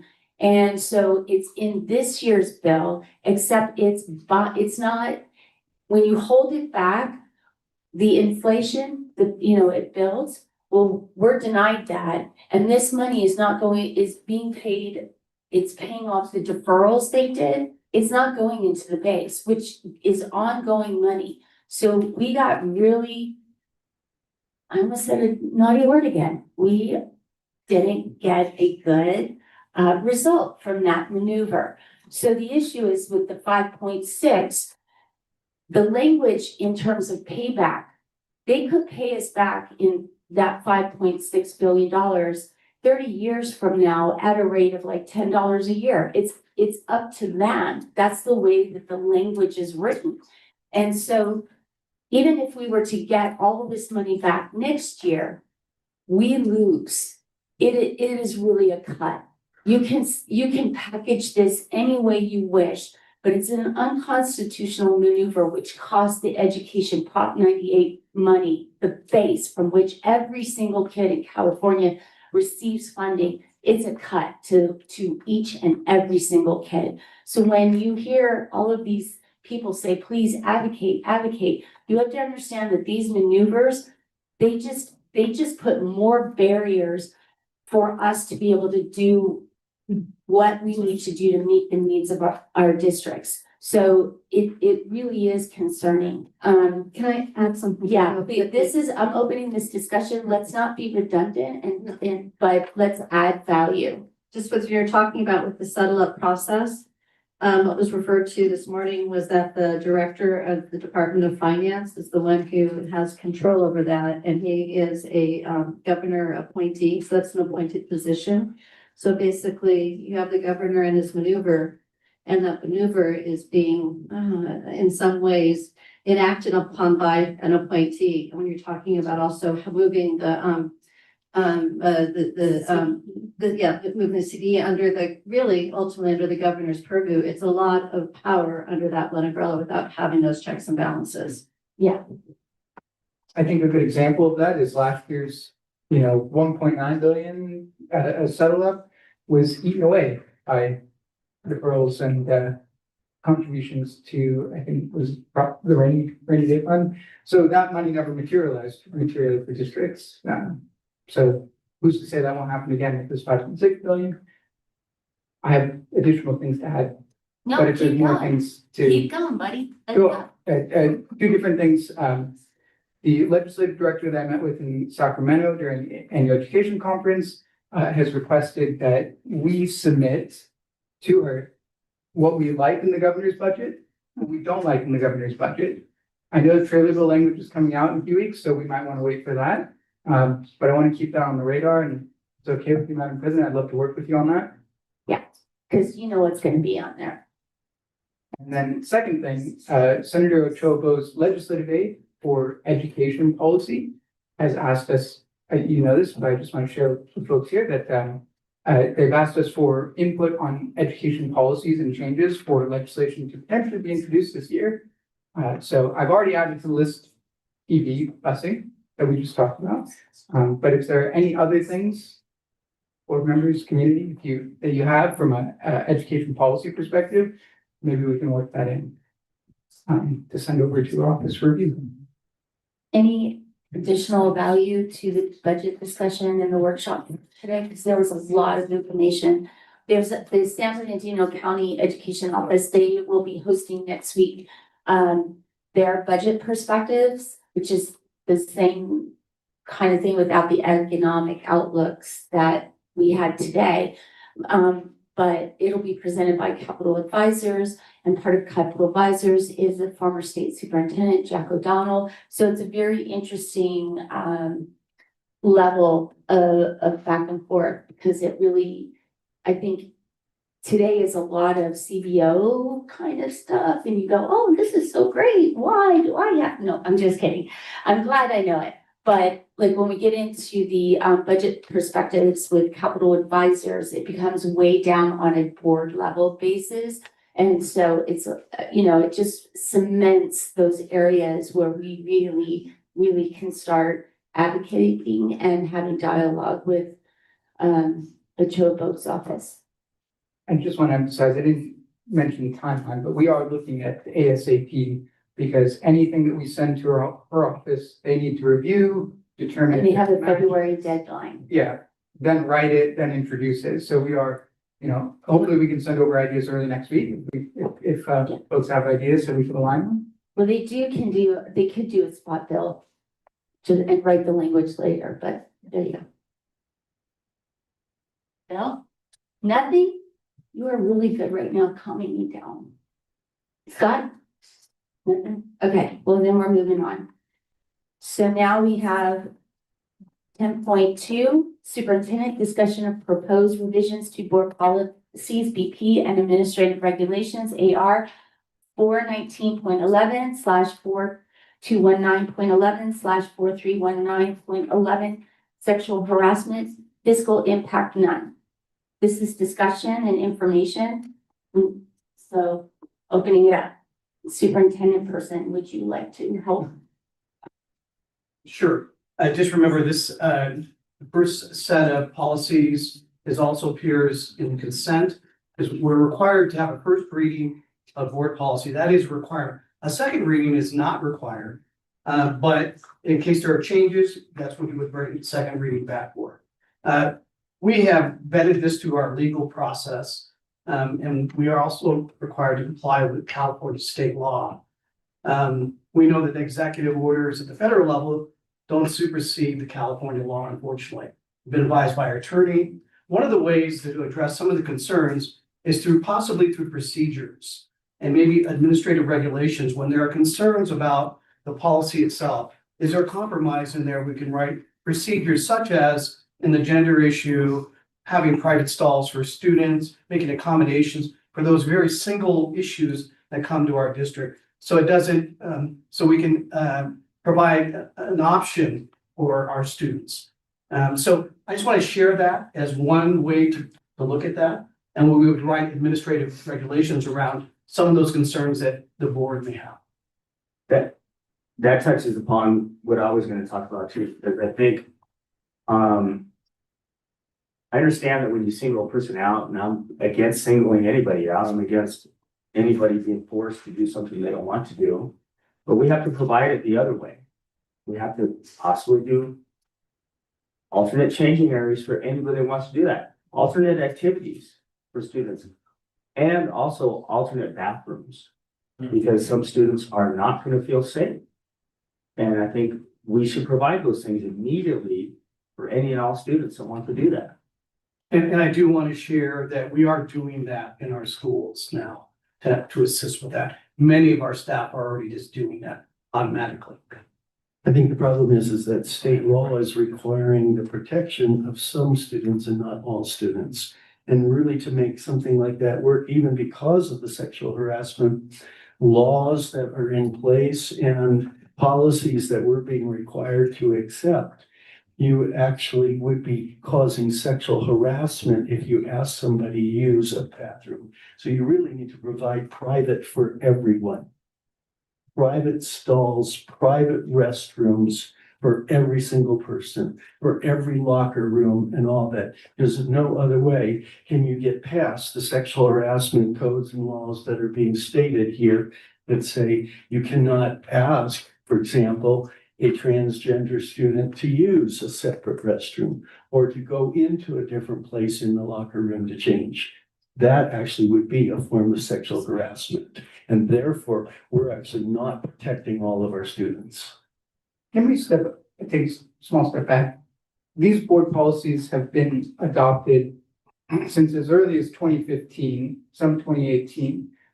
The red line version that we're looking at revising, can you point me to the issues that you're describing in the material changes that are being proposed? I just wanted to sort of repeat that. Because these have been state law for a while. Right. Our board policy. It's existing board policy. Right, right. You really want me to start going through, you really want me to start going through each location where it's actually stating things? Because I can tell you, right, each one of these regulations has within it statements like this: gender, gender identity, gender expression, as well as other items of which we would all support various things. But in every single one of them, there is a requirement to protect the gender identity, gender expression. These are things that are part of the red that we're just now getting. That's not true. No, the things mentioned. Students shall be permitted to access facilities and participate in programs and activities consistent with their gender identity. Sub-point 3, Regulation 5145.3, non-discrimination harassment. That language already exists in the adopted board policy that exists today. So it's not part of the red line version. So that's what I'm curious about. Okay, I no longer have the red line right here in front of me, and we've already actually changed so you can't even see that now. I do have it. If you like, we can.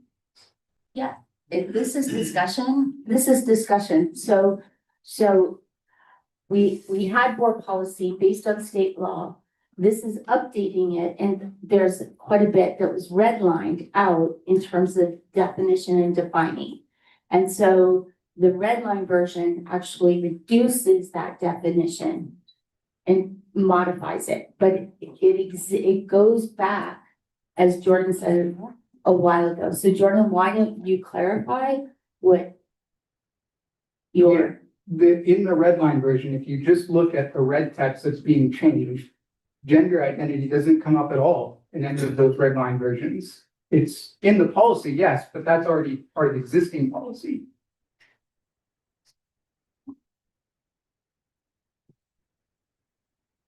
There's been changes though federally.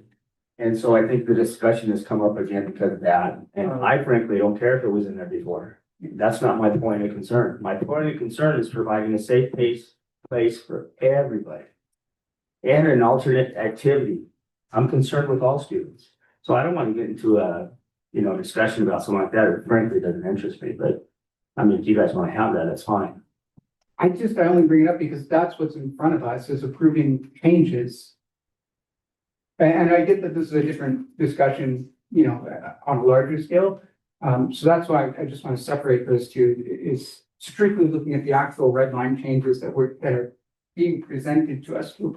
So what that would mean then is what's already there is if we vote to not accept this, if we vote no, when it comes time to vote, then it will immediately default to what our current policy is. It'll just stay the same, yeah. and the biggest issue is I know that all of these issues are winding through the courts, Supreme Court included. And until this is finalized in whatever way, either direction, we have to still abide by the state of California laws in this discussion. And as decisions are made, because that pretty much all of them are going through to the Supreme Court, then we have to pivot again and revise it per what is the final decision at the federal level, because then the state will have to revise its laws, and then our board policy will have to change again to reflect state law, which is reflected by the final federal ruling. So that is the other issue, is why are we doing it as we wind through the courts? Because our policy needs to align with state law. We do not have a choice. There are also other important things in here that do get updated, like for Title IX and compliance officer, it gets updated to our current director of special services. I think it's important that we make sure that we have the correct contact information and person employees. So I mean, that's also part of the updates.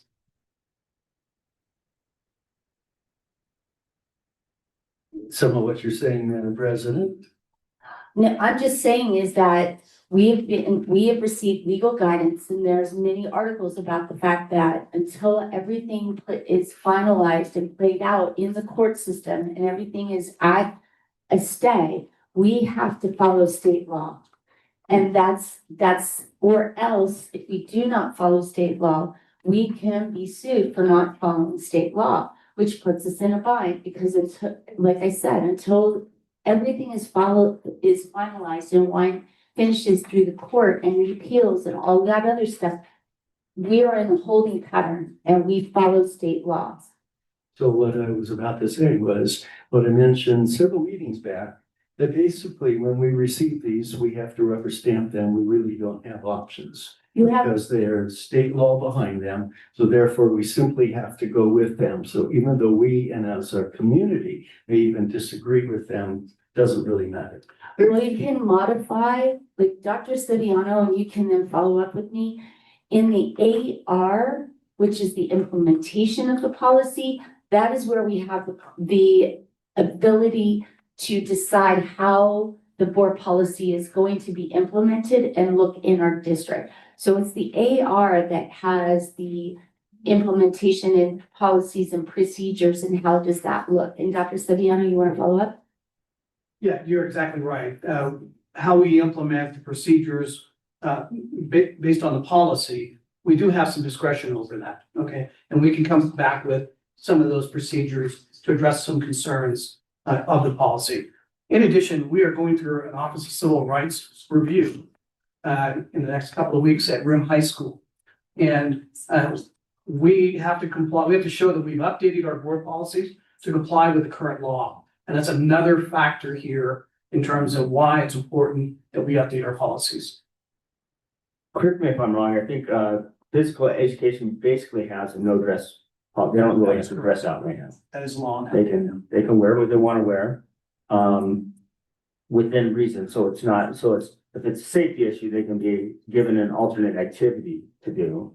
But my concern still is the restrooms that we provide, and I'm glad for doing that, for providing something. But also if kids are changing, because even I had a situation, we had multiple freshman boys in the locker room they just were shy, they didn't want to change in front of everybody, so they would go change in the stall. And there's only one stall in the men's restroom of the high school. So I think things like that need to change. And my concern would be more with the women, because their locker room is terrible.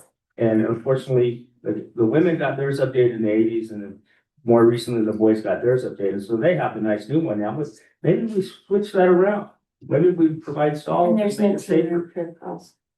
What's that? No team room for the girls. I think But that team room that's on the other side, if the girls are moved over, let the girls have the locker room maybe for a while and put some stalls in there. I think when we receive our updates in terms of Measure Z, in terms of, what the costs are, what are the priority, next steps and priorities, those are things that we can look at in the future and obviously make some adjustments there. Could we do something earlier, faster than that? I mean, just put together quick, like just dressing rooms of sorts? We have currently, and Mr. Keeney shared with me, it has not been an issue. They've addressed this with the staff, that when there's a problem, the staff accommodates those students. Students have not had any issues around that. Mr. Keeney, is that correct?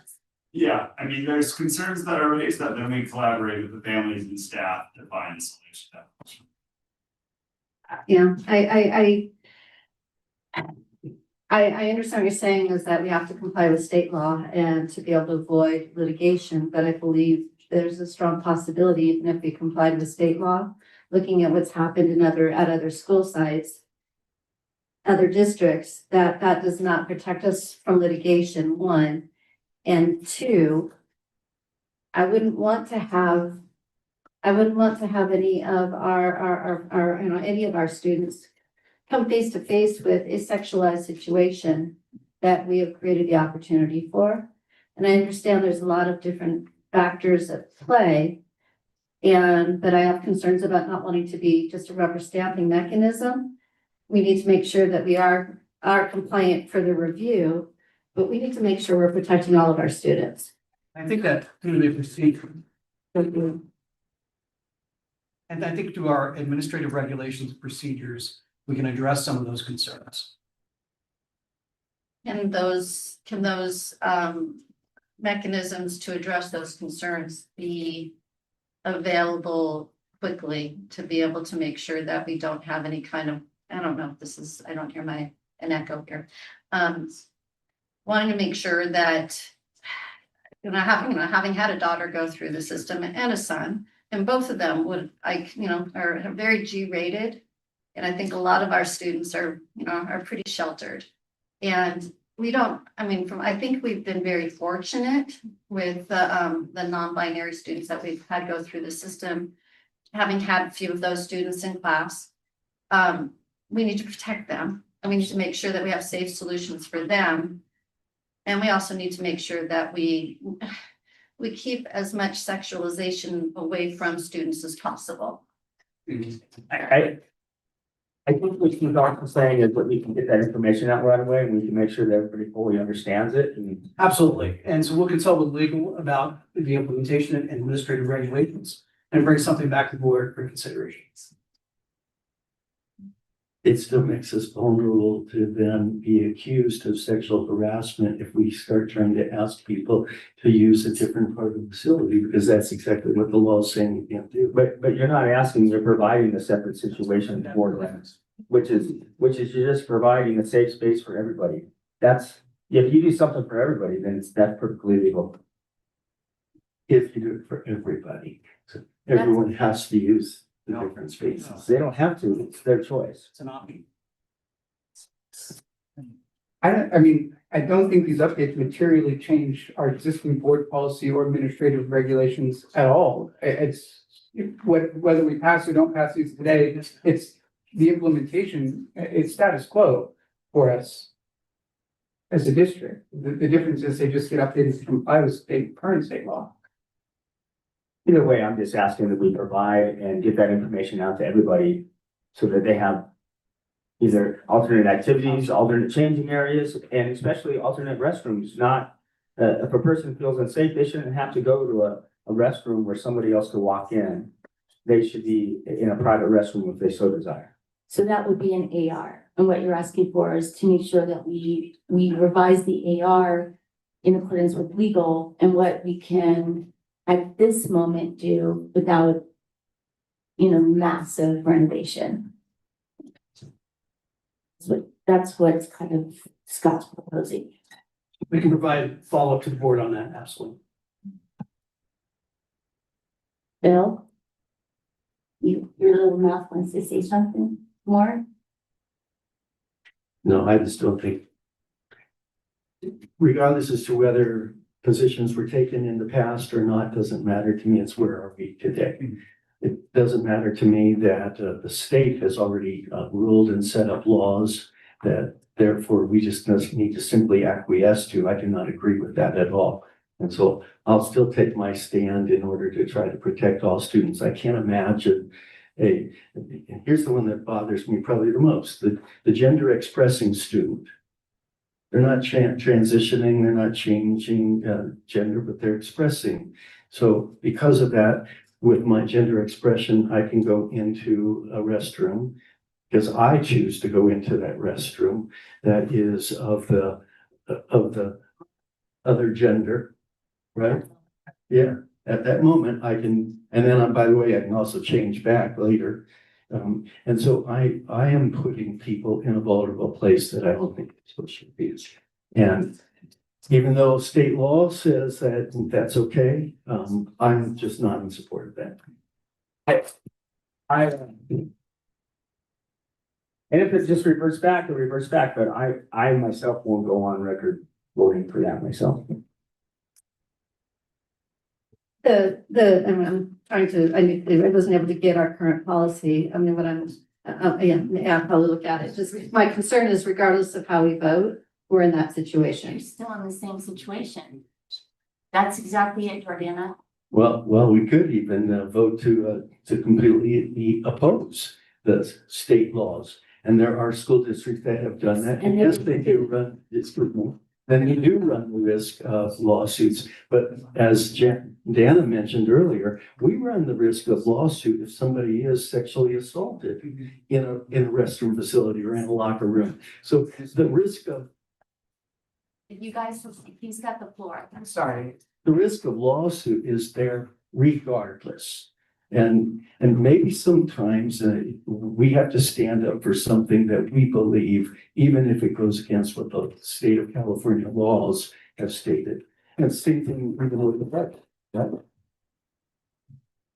Right? I just want to caution the board, we have an Office of Civil Rights Review that's going to review our policies to ensure they comply with law. And if they do not, the district can be penalized with extensive attorney fees to comply.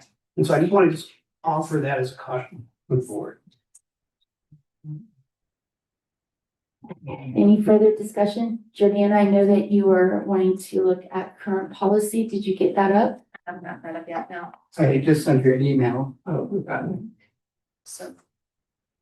But that's gonna be voted on. Yes, it's on the agenda to be voted on. So this is discussion only. So again, clarification, Dr. Saviano, if we end up not voting, not voting the new policy in, what are the consequences as far as that review? We would have a finding for those laws that are not in compliance with the Office of Civil Rights. And we would then have complete compliance requirement and a compliance review by the state of California. And then what happens? Then they will, at that point, there's a direction provided by the Office of Civil Rights to comply. What is the timeline on that? Well, it's a process. Our review process submitting documentations due on the 23rd. Is that correct? Tomorrow. And so we've been, looking at these policies for, for months. So we have to make a decision.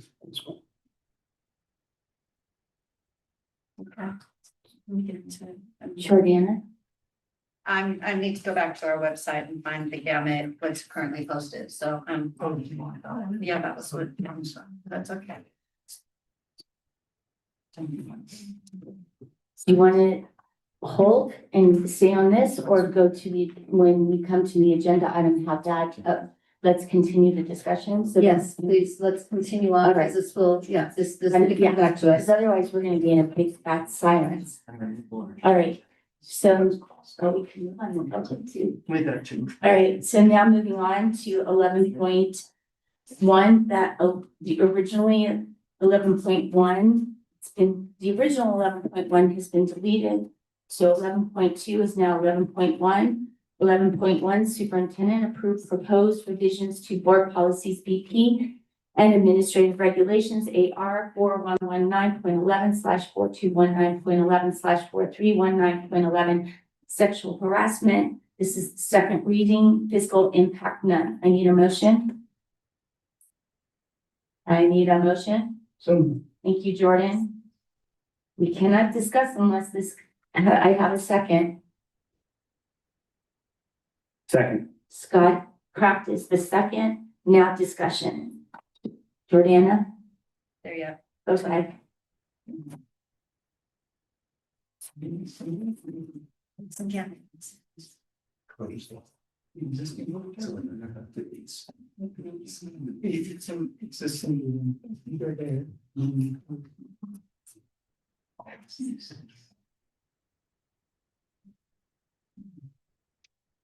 Regardless of this, I want to see accommodations made, so to be known. I think that's the proper thing to do. Yeah, they are. I mean, I think that's necessary. You guys, on the end, we need it. Can we move to a vote? I think Dan is still reviewing.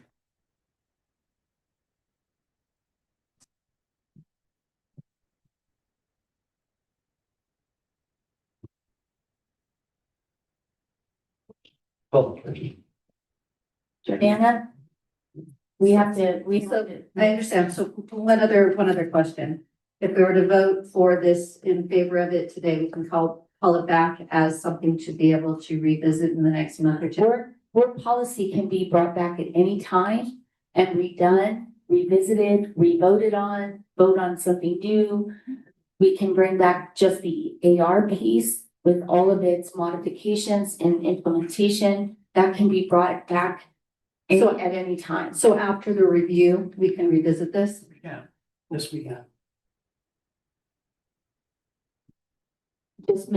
Just under future agenda items, then we can bring that back under future agenda items. Are we moving on to a vote? All right.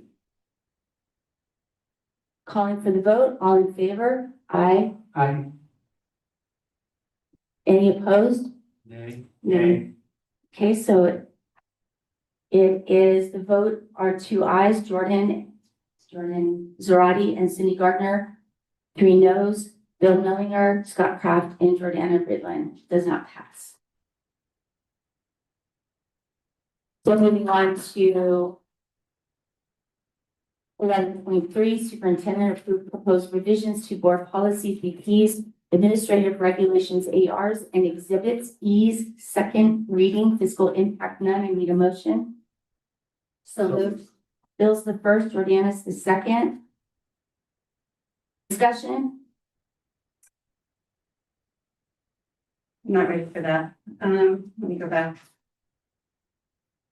There's the one regarding athletic competition that I need to get into the right place. There's a Dr. Zebiano, do you have actually it was in the email from Beverly. In regards to athletic competition in terms of the gender, striking a statement in terms of the gender that the student is currently identifying as. Athletic competition? Athletic competition board policy. Sorry, I'm not ready, guys. That's okay. I see a couple, 6145.2 is the policy and 6145.2 administrative regulation. Are those the ones you're talking about? It is, I have, I believe so. So, if I can get on, if I can see your computer. Yeah. It's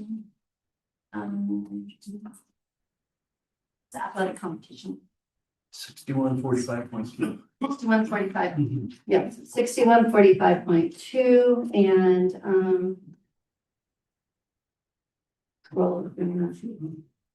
Right, so it's, the statement that says the superintendent or designee shall ensure that equivalent athletic opportunities are provided for males and females, and that students are permitted to participate in athletic activities consistent with their gender identity. I am recommending that we take that last portion, leave it as a period after females and strike the last portion that says, and that students are permitted to participate in athletic activities consistent with their gender identity. We received feedback from our attorney that the district would be unprotected if we took that out in terms of that policy. Again, it's state law, and is this Tech one code, through, id code, and so as this goes through the courts, we follow the state mandates. So I'm thinking back to Scott's his board comments and talking about wrestling and the women, the women who are competing in the wrestling match, and the team being disqualified because I guess it was because they were concurrently on the women's team and on the men's team. Is that the situation?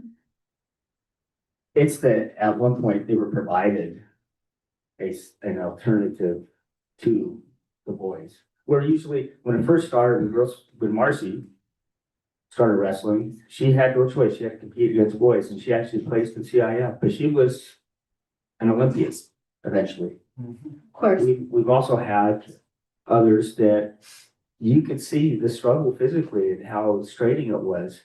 Girls, when you watch a girl wrestle, you watch a guy wrestle, they wrestle totally different.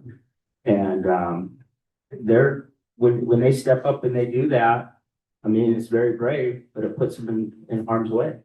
We as a board unanimously voted when another team was going to play our volleyball team, and they had a transgender girl on the team, and we overwhelmingly voted for that not to happen because of safety concerns. And that's my position, is I'm concerned for safety. So it's kind of not the issue, it has to do with it does, but it doesn't, but I'm just saying, go ahead, Jordana. No, that's where what I'm saying is, as far as that particular policy. I'd say on the 19th, so looking at it from the 19th. It is the same exact language as what we currently have, and that might be something also that we need to revisit.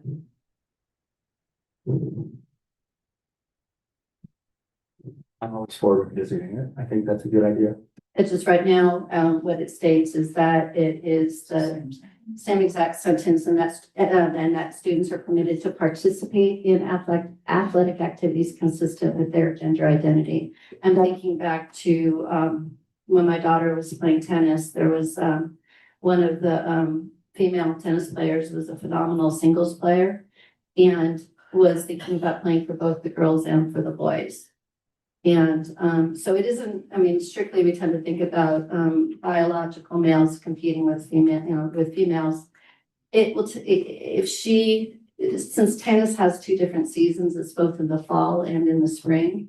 Conceivably, this opens up that opportunity. If the tennis is more important than anything else for that athlete, they are able to, with this policy, compete in both seasons, just by saying at this point, this is my gender identity. But this has been our policy. Yeah. So that's not what's on the table in terms of updating our policy. That would have to be brought back for that kind of discussion. Okay, I understand. Does that make sense? Absolutely. Okay, because we're not talking about re-adopting current policy. Okay, so any other discussion, questions? If not, calling for the vote, all in favor? Aye. Any opposed? Sorry. Nay. Okay, so for the record, I have Cindy Gardner, Jordan Zarate, and Jordana Ridlin as the ayes, and Bill Mellinger and Scott Kraft as noes. Motion carries. So with that, now we move on to 11. But I do want to say one caveat. We do want to make sure that our ARs, no matter what, across the board, not just these policies, reflect our true intentions for implementation of any policy. That's where we really do have the power. So whether that's curriculum adoption or these policies or, you know, oh, let's do ASB, whatever it is, we have the ability to change the AR. So just saying is that's some homework that we can take on to look at the ARs. I'm gonna propose later too, that we also look at this stuff, because I think our lawyers can also work on the language so that it reflects that as well. Cause there's way, I'm not that legal mind, I'm lucky I have a mind. So I want them to come up with the things that we're trying to say, that we can come up with a compromise. All right, we'll hold this discussion, future agenda items, and we'll vote to put it on a future agenda. So now 11.4, business services, direction on multiple grant opportunities to purchase electric fleet vehicles and buses, including infrastructure installation at the maintenance and transportation department, fiscal impact dependent on board direction. I need a motion. So moved. Bill Mellinger, Second. Oh, yes. Jordan Zarate. Discussion, oh, no way. Just no way. We are not at this, this doesn't service us well. No way. I'll just throw this out there, because I've been thinking about it, and it is riddled with challenges, so I'm not disagreeing with anything like that. But we do have a current obligation. I think it's a yes and. I think it's, let's pursue exemptions for rural districts because that's what makes sense. But until those exemptions come to fruition, if they do, we'll still be obligated to comply. And if that's the case, why not take the free money for some electrical infrastructure? I guess it's the commitment. I'm not into making that hardcore commitment that if we backed out for any reason, including that the technology has not reached what our needs are, that we have to pay back. There is a cost associated. And we have to buy more So regardless. we proceed and move forward with this. And then, of course, the infrastructure needs to come first, right? And then we pull out and say, okay, it's not going to work. We will be billed for that infrastructure, right? I'm assuming several $100,000. Yeah. So. But a question, let's say we install the infrastructure and we get, the type A buses and we don't leverage them fully, are we still on the financial hook? Or do we now have free infrastructure essentially, even if we don't use the busing? No, they're back there saying no. Yeah, I'm curious. Yeah. Go ahead. Let's look at something else.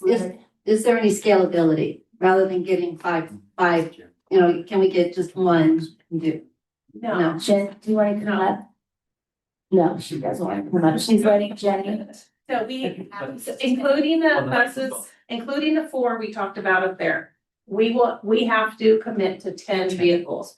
And another piece of this is, yes, they can be white fleet, but, and not buses, but the white fleet EVs are essentially useless. Sorry. They're, not practical. Should have used a better word. They're not practical for what, Mr. Zimmer needs. And it's not practical to have as many electrical buses for athletics, to be honest. Okay, just another question. Let's say we don't do this. There's no rural exemption and we have to do it anyway We can go after other grants. at that time. Well, If it exists. We can start now and search for other grants that don't have that large commitment. because it's the 10 that without the proof of technology meeting our needs, that having that commitment of 10 is my hang up. If this was infrastructure plus 2, I would be like you, Jordan. Okay, let's expand a little bit, but it's that overall commitment of 10, and then that just bothers me. I just feel like two hands are behind our back, being forced into complying with a law that does not work for us. And I want to give a little bit of light on why the 10 also. Maybe this was said off the record by our vendor and or not, but that is how Edison then pays back their investment in the infrastructure is to recoup their dollars through charging us their fees. So that is the why for the 10.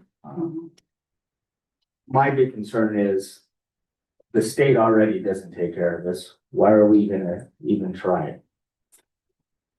Yeah, okay, any other discussion? No, and I was gonna say, they also said, not that this will help the decision, but it could be leased or it could be purchased. It doesn't matter as long as 10 vehicles are plugged in, charging. I mean, I'd be at that point a little more interested in a lease because we know that the technology is at least improving.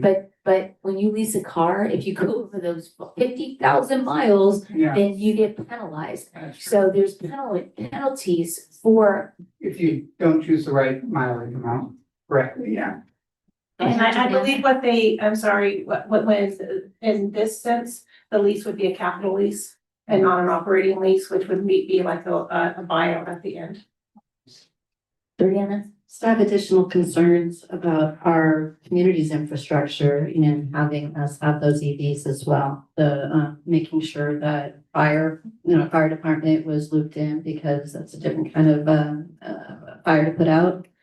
Heavier vehicles, more wear and tear on our streets. So the whole idea that we're being pushed into EVs, I like the idea of being green, but I don't know whether this is a good move. We do it as it makes sense and is fiscally responsible as we move forward. If technology was more advanced and we could guarantee bringing our kids home, then I would be, okay, 10 buses, I could do that with all of the little challenges of the infrastructure.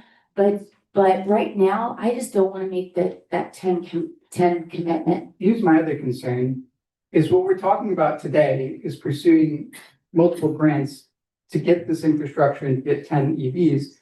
It'll take us, 6 years to get that done. We're talking about getting those 10 by 2032 in this. So if we wait until 2035, are we going to have time for grants? We pursue them now, but we pursue them a more responsible way where we don't make such a huge commitment right off the bat. I mean, it's a 6-year plan essentially. There is and I don't know if I brought it with me, but there is a schedule, I'll probably find it as soon as we're done talking, but it's not, there is I believe a 2029, and then, Yeah. I mean, it's a scaled, commitment, so we'd be doing some. Yeah, I can't find it right this. It's in this agreement packet. Okay. So, 3 by 2029, 3 in 2027 says the second one, and then 4 in 2032. So it's scaled. Yeah. In that way.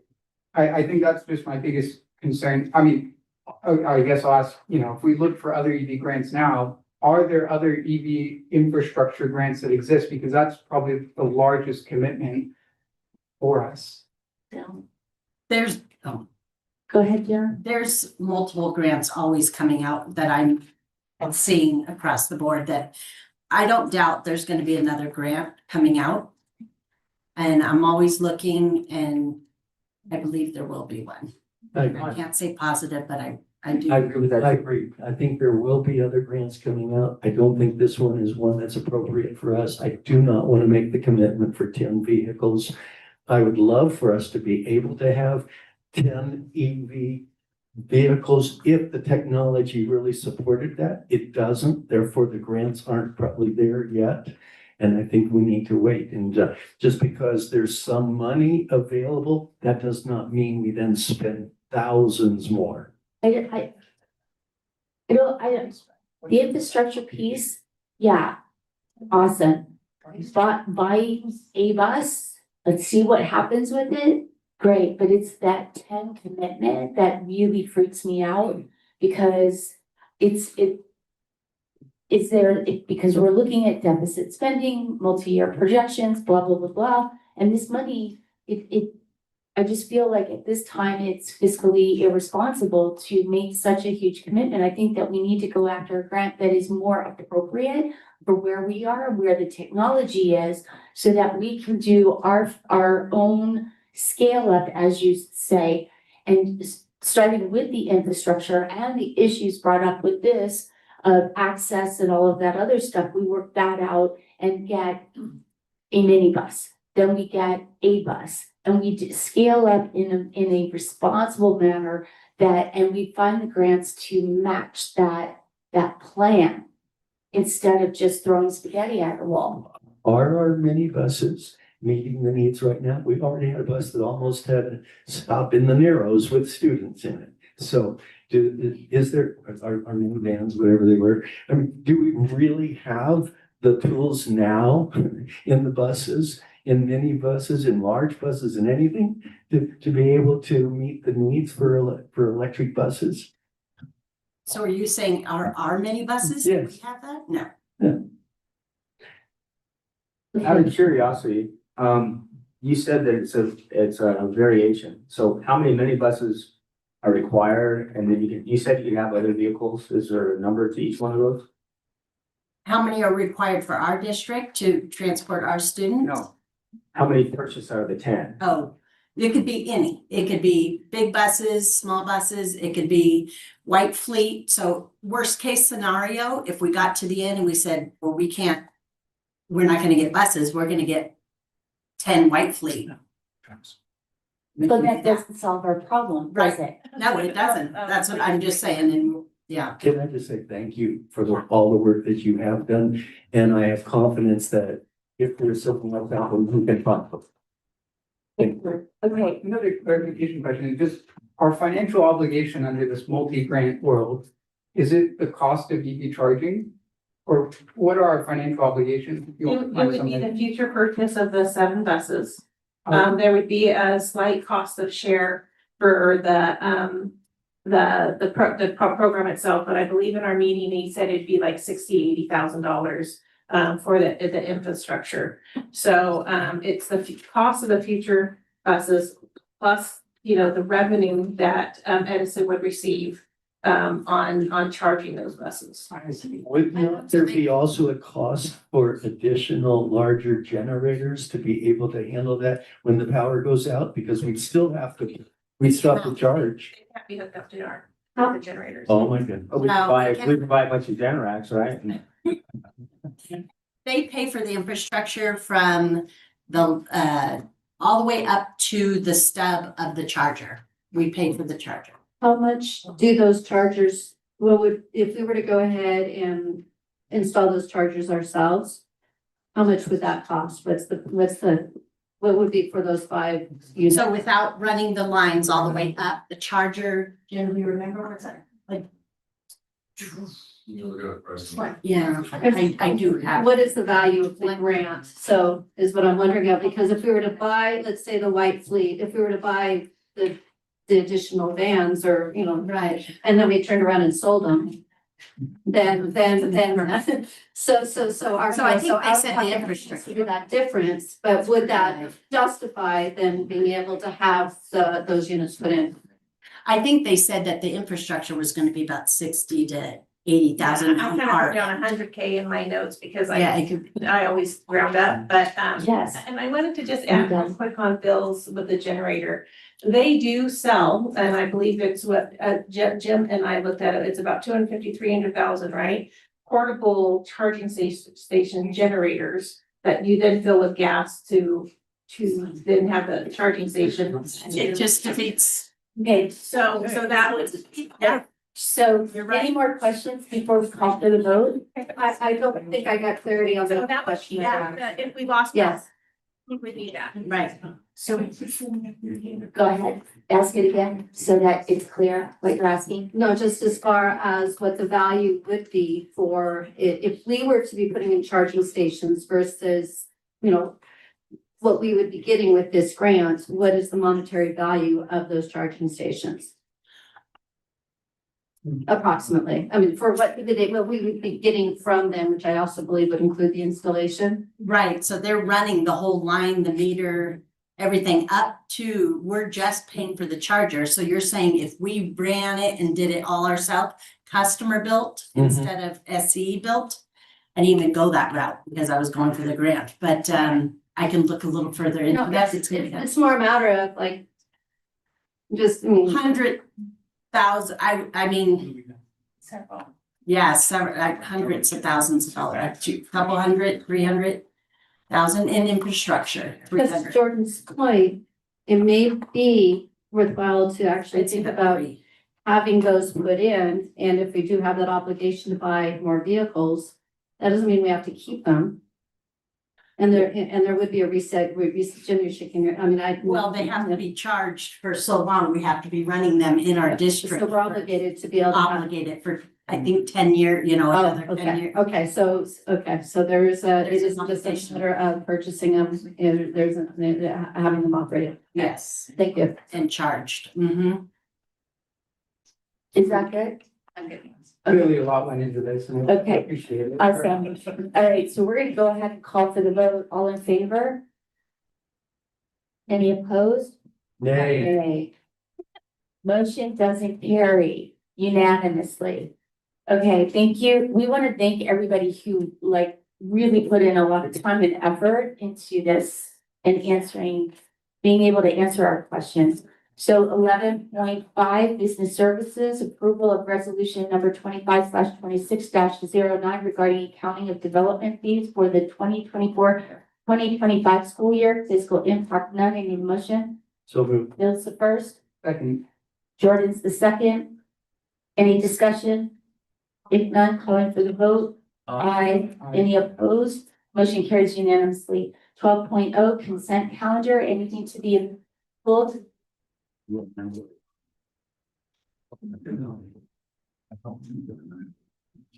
Bill is contemplating the number, he's looking for it, so tick, tick.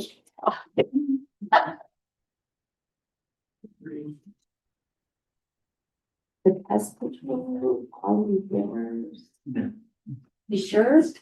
I'm giving you one more TikTok. Nope, okay, Scott saying you have no more TikToks. All right, so with that, 12.1, I need a motion for 12.1, 12.2, 12.3, 12.4, 12.5, 12.6, 12.7, 12.8, 12.9, 12.10, 12.11, 12.12, 12.13, 12.14, 12.15. I need a motion. So moved. Bill's the first. Scott is the second. Discussion? If not, calling for the vote. All in favor? Aye. Any opposed? Motion carries unanimously. 13 items removed from the consent calendar, none. Moving on to 14.0 governance team future agenda items planning.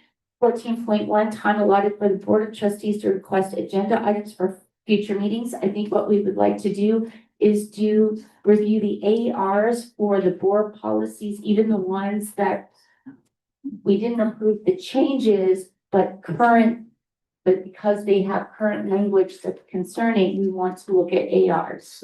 Does that have to be Sexual the harassment, but there's BP as also- well? Or is that? No, it's the AR is the procedures and protocols. We also wanted to look at 6145.2. Also, Isn't that 6145? yeah, and also I would like to have us look at the policies for 6145, not just the regulation, but revisit the policies for 6145.2.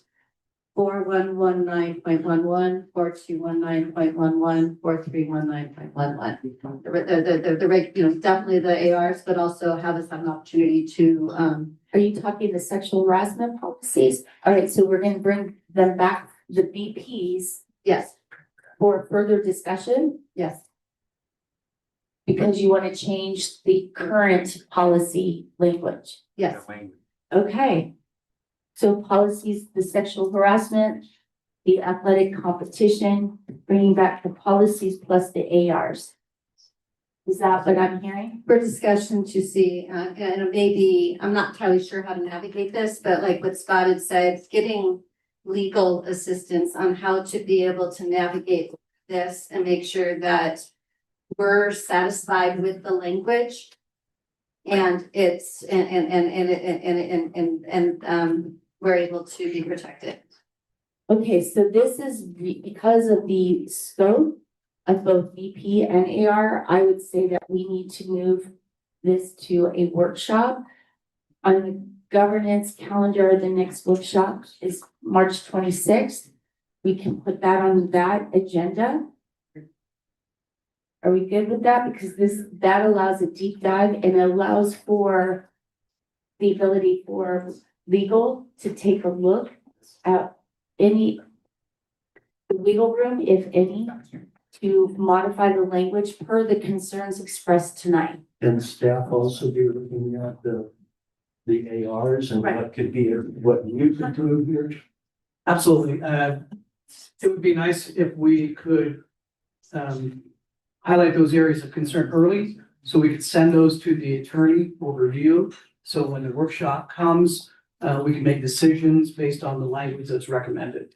So what I would ask for homework board is that we take a look at the ARs and the board policies. I mean, we've already have done the BPs extensively, but taking a look at the ARs and giving your thoughts on implementation, procedures, protocols, all of that, of what your concerns are, Scott, your recommendation of like everybody has their own stall, to changing the team room around, whatever those thoughts, if you could get them in with, if it's March 26th, let's have legal do at least a month to review everything. So if we can get our recommendations to the superintendent by the end of this month, so that he can then send it to legal, give some feedback, and we can massage it so that when we get to the workshop, we have some clear base and foundation. Does that sound good? Additionally, we probably could even invite our legal counsel here Yes, for further discussion. yes. That would be great. What I'm also wondering about is, since we just recently found out the Small School District Association also has their board policies, wondering how they might be addressing these topics. We're going to the informational workshop with SSDA. We'll provide the board with additional information. I still would make sure, please, end of the month, thoughts, opinions, suggestions by the end of this month to go to legal, because what I don't want is to create gotchas when whoever comes here from legal, and then we start throwing out stuff to them and they don't want to answer us or give any because they are like so neutral and they're going to stick with the law. So we need to make sure that we don't create gotchas. So please, let's follow this so that we can have good discussion on the workshop, okay? Yes. All right, perfect, no gotchas. Okay, 15.0, future meeting dates, regular. Sorry. Oh, sorry, I'm sorry, I got bogged down in all of that. So we are bringing back these items to a workshop. It feels like a separate issue. There are some logistical issues like updating our current contact information for our Title IX officers. Can that be addressed sooner? Because I feel like hopefully that's very non-controversial. Yeah. It references 2-3 people ago. No, contact us. Okay, contact doesn't have to be approved, that's We what, can update that. Okay, thank you. okay? Next, 15.0, future meeting dates, regular board meeting, February 19th, 2026, 4 p.m. closed session. 4 p.m. closed session, 5:30 open session, 24740 San Moritz Way, Crestline, California, 92325. Regular board meeting, March 12th, 2026, 4 p.m. closed session, 5:30 p.m. open session, same address as detailed above. Board meeting workshop, March 26th, 2026, 4 p.m. at the same address I just recited. above. 16.0 recess to closed session if necessary. No, we do not. So 17.0 adjournment, 17.1. I need a motion to adjourn the meeting. Thank you, Bill. Second, Jordan, any discussion? If none, calling for the vote, all in favor? Aye. Any opposed? Motion carries unanimously.